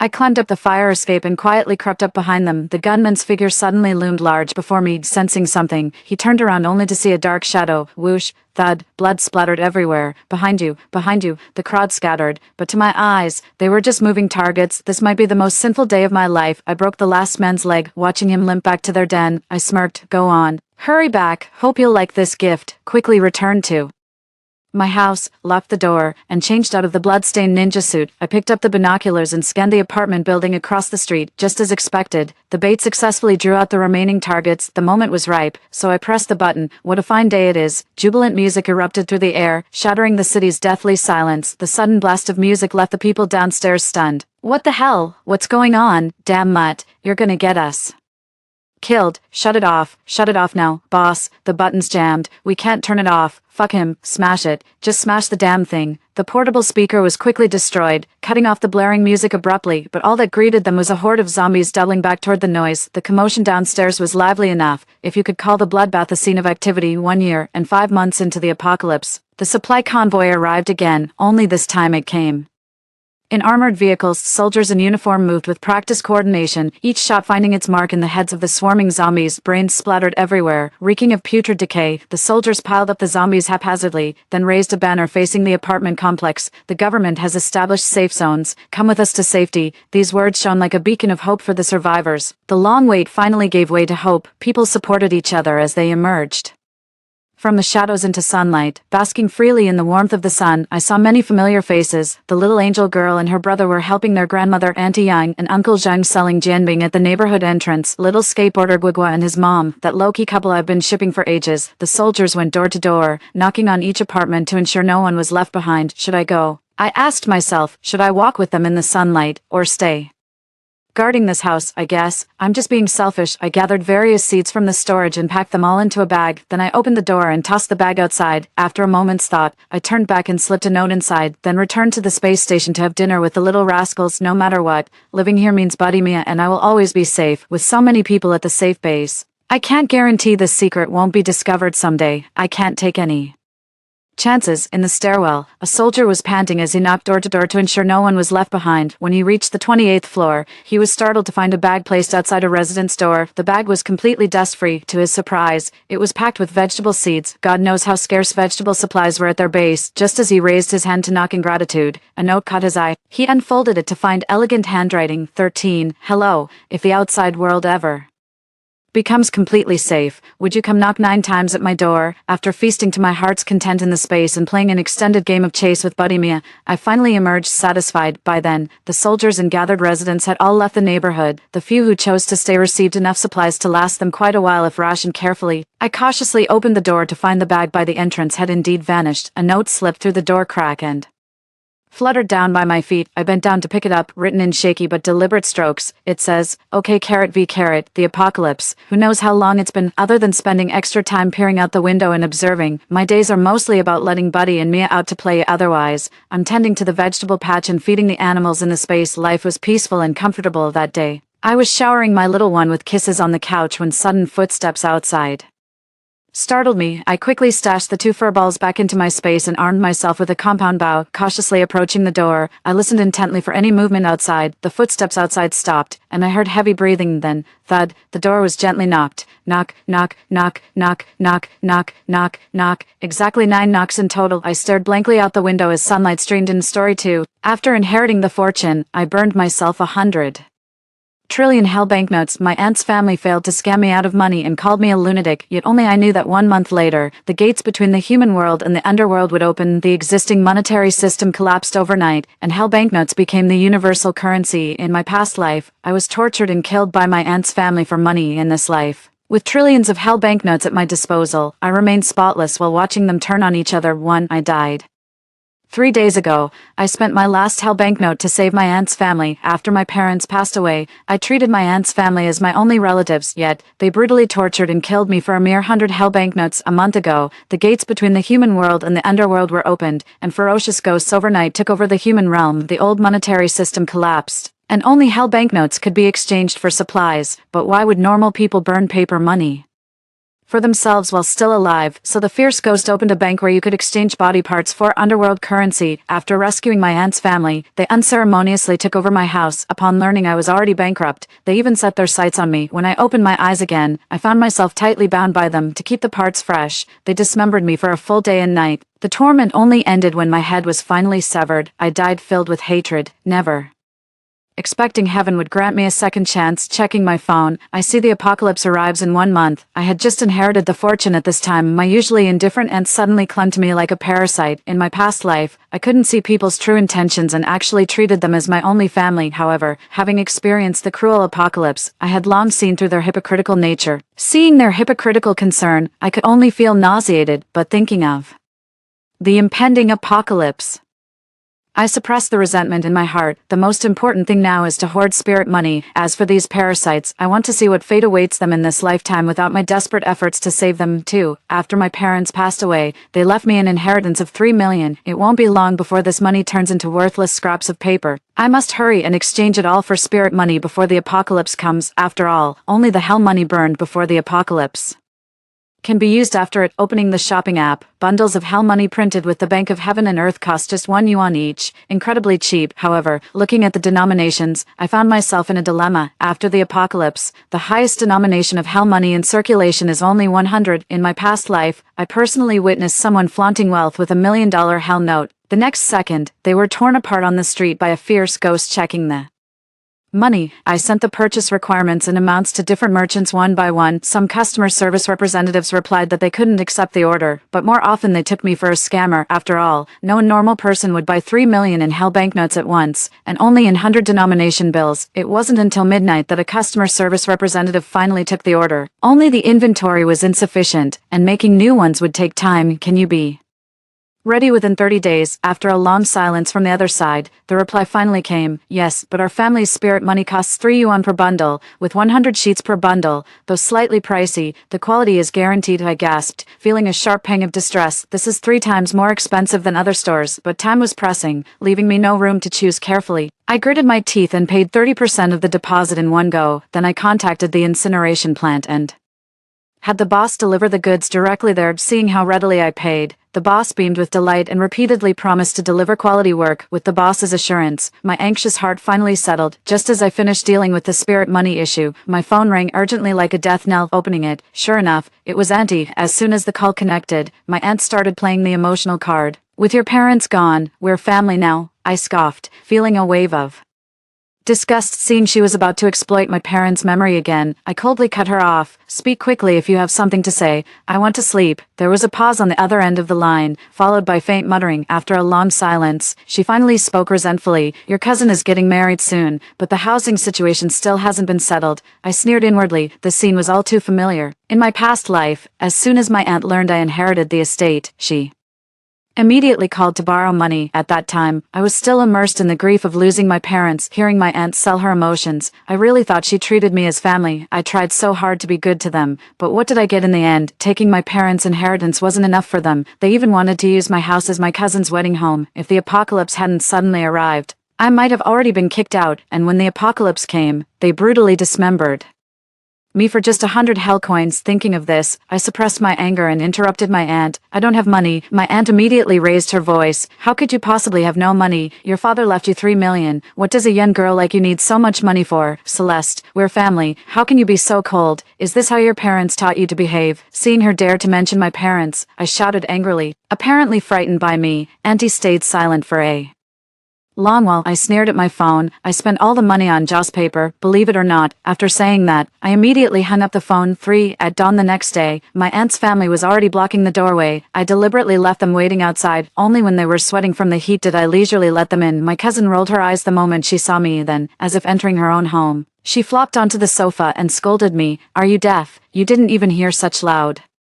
knocking. Hurry up and get me some water to drink. I picked up the cold tea nearby and splashed it directly onto her face. My cousin let out a scream and sprang to her feet in one swift motion. I slapped away her hand that was pointing at me. If you keep shouting in my house again, what pours on you next will be boiling water. No matter how domineering my cousin is, she's still someone who lived in peaceful times. Facing me, who survived the ruthless apocalypse, she immediately retreated behind my aunt in tears. My uncle was so angry that veins bulged on his temples. What kind of parents would raise such an ill-mannered thing like you? Since your parents are dead, I'll properly educate you in their place today. I shot a cold glare at them. In my past life, it was him who hacked off my limbs one slash at a time. The seething resentment became palpable, freezing uncle in his tracks with fright. Seeing this, aunt immediately rushed out with a forced smile. Don't be angry, Celeste. Your uncle just spoke hastily because he's afraid you might be deceived. Tell aunt the truth. Where did those 3 million really go? I threw the transaction order right in front of her. My aunt took one look and nearly fainted with her eyes rolling back. My cousin was so frantic she started jumping up and down, calling me a lunatic on the spot. But when she saw me walking toward her with a teapot, she immediately covered her mouth in fear, tears welling up in her eyes. Coward. Seeing the family's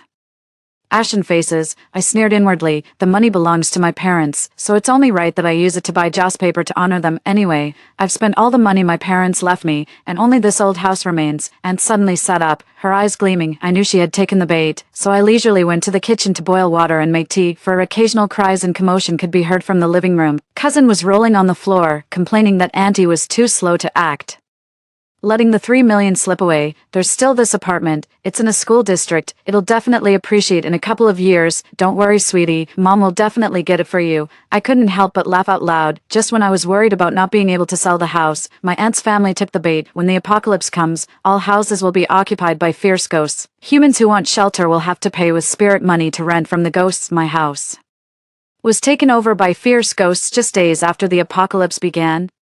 At that time, I spent most of my spirit money and paid the price of an arm to escape from the house. After discussing for a long time, my aunt's family indeed brought up the matter of buying a house, 1.2 million, not a penny less. My aunt's face immediately froze. She forced a smile. Celeste, how about 800,000, 2 million? We really can't come up with that amount. I knew perfectly well they could definitely scrape together 2 million. They'd just have to patch it together from various sources, maybe even sell the family's old house. But what does this have to do with me? My face turned cold as I yanked the door open. If you don't want it, then leave. The market price for this house starts at 1 million. If you don't want it, there are plenty of people lining up to buy it. Auntie certainly knew that 2 million was them getting a bargain. Hearing me say this, they immediately panicked and repeatedly promised to gather the money as soon as possible, at most 1 week. After 1 week I'll go find an agent, and if someone else gets the better deal then don't blame me. Auntie clenched her teeth tightly, suppressing her anger as she walked out the door. It wasn't until I closed the door that I started cursing loudly at the house. On the evening of the 6th day, Auntie stood at my doorstep with a dark expression. Compared to 6 days ago, she looked much more haggard. Even the gold bracelet she always wore on her hand and proudly showed off in her daily social media post was gone. I knew she had invested a fortune. The house was handed over upon payment. Aunt's family held the property deed, their faces beaming with joy. My cousin looked down on me with arrogance. This is my house now. Get out immediately. Memories of being tormented day and night by the fierce ghost in the house resurfaced in my mind. I let out a cold laugh at my aunt's family. I can't wait to see the expressions on their faces when the apocalypse comes and they realize what they've sacrificed everything for is a flesh-eating demon. 5. With the 2 million I just received, I contacted the funeral money vendor again. The vendor accepted the order and even generously threw in some other funeral supplies. My hands paused mid-action. In my past life, I was dirt poor and could only afford the cheapest rented house. As for those towering buildings, I didn't even dare to dream about them. With my boss's reminder, I suddenly had an epiphany. If paper money can be burned, then paper houses and paper effigies should also be registered under my name. Just thinking about it made me so excited I couldn't sleep. After all, no matter how much money you have, it can still run out. Only real estate like houses can continuously generate wealth. As for paper effigies, if they could also be utilized by me, it would provide an additional layer of survival security in the apocalypse. I immediately sent a message to the boss. 1,200,000, make another 200,000 in spirit money, and use the rest to produce other funeral items. The more varieties the better. Immediately after, I sent the special requests to the boss. Besides the usual paper houses, I also want a batch in high-rise building styles. The paper figures don't require quantity. The more exquisite they are, the better. The boss slowly sent me a question mark, just as I was racking my brains to justify my actions. The boss stopped asking further. In our line of work, we all know what can be asked and what cannot. The items you want need to be custom made by the master craftsman. We'll need to discuss both price and quantity. Seeing he didn't press further, I breathed a sigh of relief, but it also brought me back to sober reality from my initial euphoria. You decide how to allocate the money. In short, everything must be burned within the stipulated time. The boss agreed to each request one by one. For the remaining time, I randomly checked into a hotel to stay. The spirit money and other funeral items were delivered to the incineration plant in batches, and the last bits will be burned today. I settled the final payment with my boss. After repeatedly hinting to my boss to prepare more hell money for me, I deactivated the phone number I used to contact him. Today is the last day of the peaceful era. Lying in bed, I couldn't fall asleep no matter what, fearing that something might go wrong and I'd repeat the tragedy of my past life until the clock hand past midnight. The familiar red light outside the window instantly illuminated the entire land. The distant sky seemed torn open, with dark shadows pouring out from the rift. Instantly, the places where the fierce ghosts passed were filled with shrill screams. I clutched the corner of the table desperately, my heart pounding wildly. The apocalypse has come. At the same time, a chill ran through my wrist. Looking down, I saw a bracelet firmly clasped around my wrist. A ding sound rang in my ears. Immediately after, crimson words rose before my eyes. Esteemed VIP, welcome to Heaven and Earth Bank. In light of your substantial assets deposited with us, we are pleased to offer you exclusive services. All the previously burned spirit money had been credited to my account. The screen flashed as the system began tallying up the properties, shops, and vehicles under my name. The joy of sudden wealth instantly dispelled my fear of the apocalypse. I couldn't help but roll around on the bed in excitement. A ghost drifted through the hotel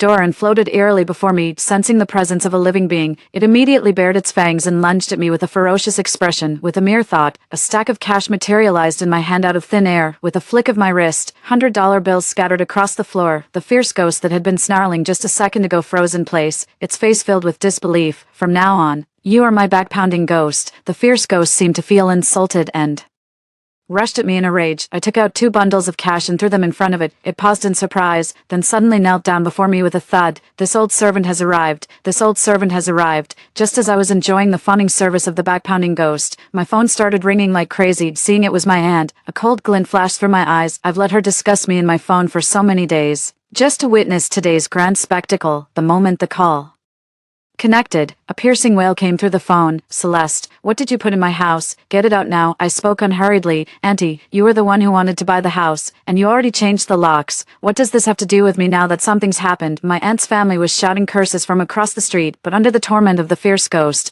it didn't take long before they changed their tune and begged me for help. I'd heard enough of their screams, so I decisively hung up the phone. What's the hurry? I endured this ghost's torment for several days back then. 6. After hanging up the phone, the back-scratching ghost was still grinning obsequiously. The ghost that barged in, seeing its spineless demeanor, couldn't help but want to execute it on the spot. However, after being struck by my brick of cash, they all immediately changed their expressions. Thus, a bizarre scene unfolded in my hotel room. Ghosts of all kinds lined up to pitch themselves to me. Soon the entire hotel was completely surrounded. I couldn't help but sigh inwardly. Money really can make the devil turn the millstones. Just as the fierce ghosts were fighting tooth and nail for a position, several white figures suddenly appeared at the hotel entrance. As several beams of white light flashed, the fierce ghosts let out shrill screams and scattered in all directions. Several figures darted in front of me in an instant before I could react. They immediately lined up and bowed to me. I took a closer look and breathed a sigh of relief. It turned out to be the paper effigy I had burned earlier. Never expected they could truly appear in the apocalypse, transforming into an astonishingly powerful bodyguard squad. The most exquisitely dressed paper effigy stepped forward to face me. Suddenly, an electronic screen materialized before it. All my properties are listed here, displayed before me in the form of a map. A piece of land suddenly appeared in the northernmost part of the city. In front lies a bustling commercial street, while behind stands an orderly cluster of villas. Among the villa cluster, an exquisite courtyard house stands out most prominently, surrounded by my bodyguard entourage. I got into the car and drowsily headed towards North City. Upon stepping into North City's territory, I found not a single soul in sight. Only paper effigies were maintaining the city's order with meticulous discipline. As my vehicle passed by, they paused their tasks and bowed reverently in my direction. It was only through the paper figurine's introduction that I learned this area of North City appeared simultaneously with the apocalypse. At first, all kinds of fierce ghosts coveted this land, fighting fiercely over ownership rights, but soon, after the first wave of attacking ghosts were completely annihilated, no spirits dared to covet this territory again. The fierce ghosts speculated endlessly about who the true master of this land might be, but no matter how curious they were, they dared not approach this place lightly. Now, this land could well be called humanity's last paradise. After briefly learning about the situation in North City, the car stopped right in front of the courtyard house. I stood in the courtyard, taking a long time to come back to my senses. In this life, I finally have a home of my own. No more worrying about ghosts suddenly breaking in to chop off my limbs as rent payment. Remembering my aunt's family, I turned on the security camera I'd installed earlier. 7 right now. My aunt's family is trembling and huddled in a corner of the living room, and above their heads was the fierce ghost that had occupied my house in a past life. The fierce ghost gazed greedily at the family, as if calculating who to devour first. A drop of drool fell onto my cousin's face. My cousin's face stiffened, and she couldn't help but scream, "You monster, get away from me." Drop dead. The vengeful aura around the fierce ghost grew denser, its bulging eyes fixed intently on my cousin. My aunt slapped my cousin twice in quick succession. "Shut your mouth." My cousin was beaten until the corner of her mouth split open, holding back tears as she covered her mouth in terror. My aunt looked obsequiously at the fierce ghost. "We don't want the house anymore. We'll leave right away. But this is my wedding home." The cousin unwillingly grabbed the aunt. After being glared at fiercely by the aunt, she shut her mouth with a face as pale as death. Watching the family cautiously inching toward the door, I couldn't help but snicker, trying to leave. It's not that easy. Just as Auntie was eagerly grasping the doorknob with hopeful eyes, a spray of blood splashed across her face. Auntie stared blankly downward. Her 4 fingers had been cleanly severed and were now dangling from the doorknob. She finally realized what was happening, let out a blood-curdling scream, foamed at the mouth, and collapsed backward. My cousin turned pale with fright, shrieking as she scrambled away. Uncle was leaning against the cabinet, vomiting violently until the world spun. For a moment, no one attended to Aunt lying on the ground convulsing. The ferocious ghost lolled its long tongue, eerily repeating, "Money, give me money." Only then did my cousin snap out of it, pulling out all the valuables she had on her. "Take it all. Please spare us." But these treasures she held dear were worthless in the ghost's eyes. The fierce ghost kept repeating, "Give me spirit money." Advancing step by step, where would my cousin have such a thing?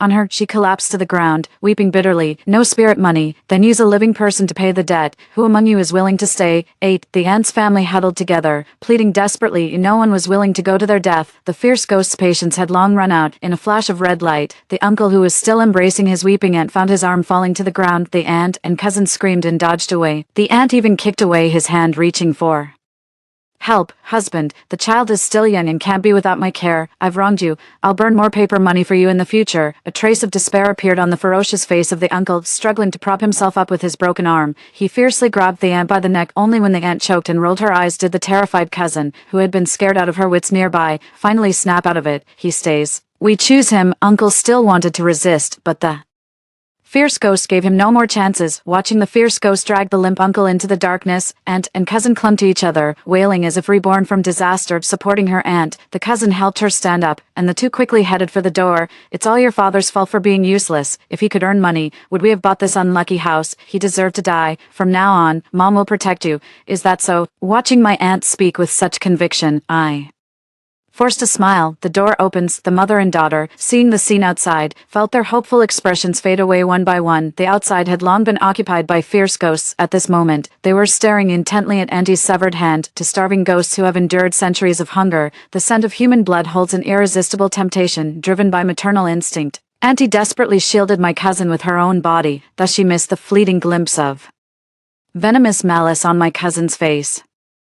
Auntie continued pleading desperately for the ferocious ghost to spare them both. "Mom, didn't you say you'd protect me?" My aunt froze for a moment, as if remembering something, then turned around in disbelief, but the next second, my cousin shoved her out. "Mom, I know you love me most. Since your hand is broken and you can't leave anyway, why not let me go out instead?" The aunt clung tightly to her cousin's skirt, refusing to let go. It wasn't until her cousin stepped on the broken hand that she cried out in pain and finally released her grip. She was pinned beneath layers of ferocious ghosts, being devoured alive. My cousin took one glance and rushed out without looking back. In the end, the fierce ghosts dismembered and devoured her. Aunt stared wide-eyed at the direction my cousin fled, two trails of bloody tears streaming from her eyes. She refused to believe her beloved daughter would abandon her, holding on until the very last moment, but until the last fierce ghost left satiated. She still didn't see her cousin turn back. I watched my aunt's expression. I wonder if she could comprehend the despair I felt when being dismembered piece by piece in my past life. 9. I couldn't care less where my cousin fled to. She has always been lazy and gluttonous. Without her aunt, she might struggle to even survive. I've devoted my entire body and soul to the construction of North City. After observing these past few days, I've noticed that the paper figures only work and move in specific areas, never setting foot in this villa district. Surprisingly, I'm the only one living in the entire villa area, with all the other spaces left unused. I don't want to see such a good house go to waste like this. After much deliberation, the next day I posted a rental notice outside the northern city. The news spread quickly. The northern city villa district is now available for rent. Tenants limited to humans only. This undoubtedly caused a huge uproar among the struggling human factions there. Actually exists a human faction capable of resisting the fierce ghosts. For a time, the North City's outer gate was packed with people coming to seek refuge. I sent paper effigies to maintain order outside. Many fierce ghosts were drawn to the living, but after witnessing the paper effigies' formidable power, none dared to act rashly, only pacing anxiously at the periphery. I stood on the wall observing those who came seeking refuge. Most faces bore expressions of fear and helplessness in the face of the apocalypse. Suddenly, a small team in the corner caught my attention. Though covered in dust and grime, their eyes still flickered with the flame of survival. Compared to other survivors, their lives appeared somewhat more comfortable. Those who passed the review rushed into the North City with excited faces. As I looked at the smiles on their faces, an indescribable emotion welled up in my heart. The team was quickly approved. Suppressing my emotions, I walked up to them. The leader was a hooded girl. She placed a stack of spirit money in front of me. "We're a ghost hunting team, seeking your protection." I was startled inwardly. After seeing the amount of spirit money before me, I couldn't help but purse my lips. "Daring to call yourself ghost hunter and casually producing so many spirit coins. This is no ordinary person." A talisman materialized in the girl's palm. As the talisman burned, the eerie ghostly aura surrounding them momentarily vanished. "I'm a talisman master." After the apocalypse began, I formed a team with my fellow disciples. That's how we made it this far. She concisely recounted the team's achievements, including robbing the Phantom Bank and hunting ghosts, things I never dared imagine. I suspect these teams had been fighting since their past lives, but back then, I was struggling to survive and never had the chance to interact with them. Seeing me silent, the girl gradually slowed her speech and finally sighed. She bowed her head to apologize to me, then took the spirit money from the table and prepared to leave. At that moment, someone suddenly rushed up to me, ignoring the paper effigies' threat. They knelt directly before me. "Please take Evangeline in. I'm willing to give up my chance to enter the city." The girl frowned deeply and pulled the person up. "Taking us in means openly opposing the fierce ghosts. No one wants to get involved in this mess. The city lord has already saved many by opening the gates. Don't guilt trip them." After being pulled up, the person still knelt stiffly straight. "Many of our lives were saved by Evangeline. If you're not going, I won't enter either." Witnessing this scene before me, I couldn't help but be deeply moved. In my past life during the apocalypse, I only encountered deception and violence. Never did I imagine such warmth could exist beneath the terror. Now, though I possess an entire city and endless wealth,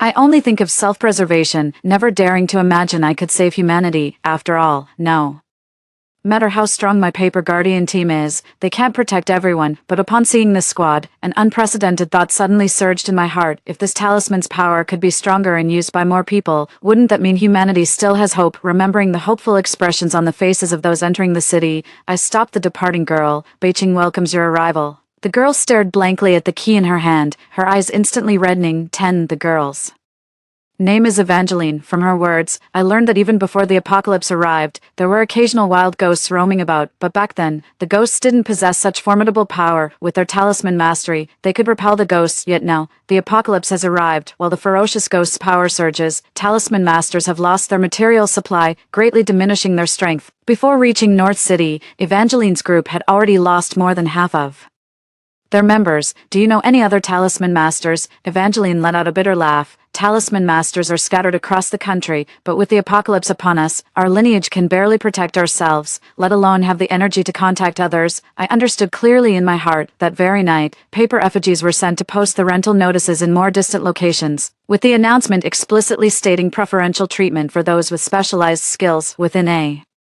few days, the number of people seeking refuge in North City had doubled. Among them were not only individuals who held important professions before the apocalypse, but also a scattered few possessing the ability to exorcise spirits. I couldn't help but feel happy, but soon I couldn't laugh anymore. Though the northern city is large, its capacity is limited. In just a few days, most of the residences in the city were already occupied. I'm no longer content with merely surviving in this post-apocalyptic world. To restore humanity, we must further expand the northern city. The stacks of hell banknotes burned before the apocalypse finally came in handy. While ordering paper effigies to purchase land outside the northern city, I secretly acquired materials needed for talisman making. In just a few days, the northern city expanded its perimeter. The banished fierce ghosts harbored resentment, but cowed by the tyranny of money, none dared to voice their anger. As for Evangeline, with premium materials at hand, the potency of her talismans increased significantly. Though everything was progressing favorably, but I know humanity's revival won't be that simple. That very night, I received a visitation notice from a fierce ghost leader. Evangeline feared it might harm me, so she worked through the night to create protective talismans for me to carry later. She even offered to meet the leader in my place. I refused, because the visit from the fierce ghost leader was actually part of my plan all along. 11. I just didn't expect there to be a minor incident on the day of the fierce ghost leader's visit. I arrived at the northern city gate early, wanting to secretly observe the strength of leader-level beings, but just then, a cup of hot tea was spilled on my dress. My face turned cold as I looked up. My cousin's face, unseen for so long, appeared before me. At this moment, she was heavily made up, leaning against a greasy man. Before I could speak, my cousin sneered. I didn't expect you to still be alive. Truly, the poor have tough lives, but you can only linger around the outer gates of North City. A place like this isn't for paupers like you. After speaking, she nestled into the man's embrace. The man leered at me with a lustful gaze, looking me up and down. Seeing this, my cousin immediately rolled her eyes. Although you're a shabby little wretch, you're barely presentable. If you kneel and kowtow to me and Raiden right now, Raiden might make an exception and take you in, show you around the villa district. Raiden sprawled arrogantly in front of me. Lifting his head with disdain, I let out a cold laugh, watching them quietly. To this day, I am no longer the little girl who could be manipulated by my aunt's family. Under my cold gaze, Raiden's expression shifted slightly, and the disdain on his face lessened somewhat, but my cousin remained as tactless as ever. Flushed with the confidence of having found a powerful backer, she was eager to trample me into the dirt. Seeing that I showed no reaction to the mention of the villa district, my cousin flew into a rage. No surprise you're a pauper, you've never even heard of the villa district. Let me tell you, I'm moving in this afternoon. Someone like you could never set foot there in your lifetime. I looked at my cousin, the disdain in my eyes unconcealed. You can't possibly not know who owns North City, can you? A glint flashed in Raiden's eyes as he looked at me with increased frustration. He reached up to stop my cousin, but my cousin was too caught up in her triumphant moment to pay any attention to his attempt. What? You're not going to claim this place as yours, are you? In this city, you're not even fit to be a dog, let alone dream of becoming the city lord. These words happened to fall upon Evangeline's ears as she returned to report. With a wave of her hand, the scalding hot tea before me splashed onto my cousin's face. The cousin's face was contorted with pain from the burns, baring her teeth as she screamed curses at us, but the next second, Raiden slapped her to the ground with one strike. The cousin stared at Raiden in disbelief. How dare you hit me? You must have taken a fancy to this little hussy, Celeste. You're nothing but a vixen. Hearing my cousin speak my name, Raiden's face turned ashen. He turned and delivered a vicious kick to my cousin's chest. Shut your mouth. I pitied you when your parents abandoned you, so I took you in. Had I known it would come to this, I should have let you die among the ghosts. Abandoned by parents, I couldn't help but laugh out loud and stepped on my cousin's chest. You haven't forgotten how Aunt died, have you? My cousin's expression changed abruptly as she suddenly lunged to strangle me. But this is my territory. Before she could touch me, two paper figures flashed in front of me. My cousin stared blankly at her broken hand for a moment before letting out a wail, but this time, she didn't dare to curse me again. After all, everyone knows there's only one person who can make paper effigies. Serve Raiden fond as he approached me, handing over a card. "Boss, this woman has nothing to do with me. Who knows what madness suddenly possessed her? This is my token of sincerity. I hope Beijing will take me in. In the apocalypse, those who can obtain the Heaven and Earth Bank pass card must have at least tens of millions in savings." I didn't confiscate the card, just looked at him without any warmth in my gaze. "Raiden, the one thing I'm never short of is money. I'll give you one last minute, if you don't leave now. You can stay here with her." Raiden's smile froze on his face. He wanted to say more, but after glancing at the paper effigy behind me, he finally turned away with an ashen expression. As he passed by my cousin, he shot her a vicious glare. Only then did my cousin snap out of her daze. "You can't leave. You promised to take me into the city. We have money, don't we?" Raiden cursed angrily, kicked her over, and strode away. My cousin fell to the ground, and only after a long while crawled desperately toward me. "I'm your sister. If you dare drive me away, I'll tell everyone outside the city how heartless you are." I pushed her away. "She won't get another chance to leave the city." I ordered the paper effigy to lock her in the dungeon. It was pitch dark inside, with only a video recorder running. Since she's forgotten how her aunt died, I'll help her remember it clearly. 12. Just as all this was done, the fierce ghost leader arrived at the northern city gate, the defensive line that could block all minor ghosts had little effect on it. It only paused for a moment before continuing to approach the northern city. My heart grows colder by the moment. I could only secretly rejoice that I hadn't abused my wealth to act recklessly. Who knows how many fierce ghosts of this caliber exist, let alone those even more powerful that I've never encountered. The leader, filled with anger, exerted pressure at every turn. I smiled under the eerie ghostly aura. "You've misunderstood. I'm just a merchant. I know exactly what should and shouldn't be done." The leader snorted coldly, utterly unconvinced by my words. I continued speaking without pause. "The recent rapid expansion was just due to cash flow problems. If you could lend me some underworld currency, then..." The leader's expression softened slightly, but when I mentioned the amount of underworld currency I wanted to borrow, his face instantly darkened. "In 1 year, I'll repay double the principal plus interest." The leader stared at me with a sinister gaze. "Human, if you can't repay, I'll have you sliced into 1,000 pieces. Of course, if I can't repay, besides letting you do as you please with me, this city will also be yours." The leader pondered for a moment, snorted coldly, threw down a card, and vanished. I returned to the city contentedly with the money. In the following months, I used the same trick to swindle more money from other leaders. Not only did I repay the first leader's loan within a year, but I also had plenty of funds to make talismans for Evangeline. Other fierce ghost leaders, coveting the high interest rates, never refused to lend me money, so by robbing Peter to pay Paul, I bought Beijing a lot of time for development, but the interest had already reached a point where I couldn't afford to pay it back. Staring at the multiple zeros in the debt amount, Evangeline couldn't help but sigh. I smiled and comforted her. "I currently hold most of the liquid assets in the underworld, so those leaders wouldn't dare touch me.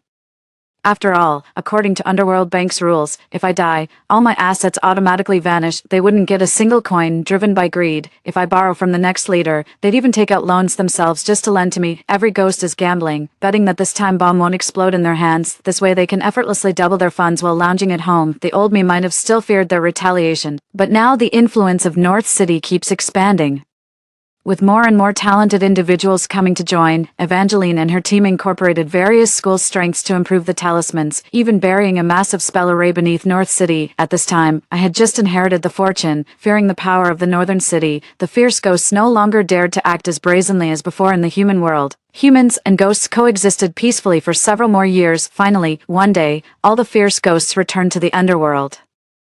One after another. Turns out the underworld's funds couldn't withstand my reckless spending anymore, so they gritted their teeth and left in anger. After over a decade of darkness, humanity finally welcomed the light. The surviving humans flocked to North City, expanding outward from this central hub. Perhaps before long, this place will regain its pre-apocalyptic prosperity. On the day the fierce ghosts withdrew, I suddenly remembered there was still one person locked in the dungeon. The fierce ghost harbored resentment toward me but dared not attack me directly, so it directed all its fury at my cousin instead. Having received the news in advance, I deliberately reduced the guards, allowing the fierce ghost to enter the prison with ease. The night before sending my cousin away, I met her for the last time. At this moment, she wasn't yelling at me like before, just staring at me with a sinister look in her eyes. "You knew everything all along, didn't you? You colluded with that vicious ghost to kill my parents, didn't you?" I thought she might have guessed that I was a reincarnator. I never expected her imagination to run so wild, but so what? No one would argue with a dead person. I slowly leaned close to her ear, watching her pupils dilate wider and wider. "Guess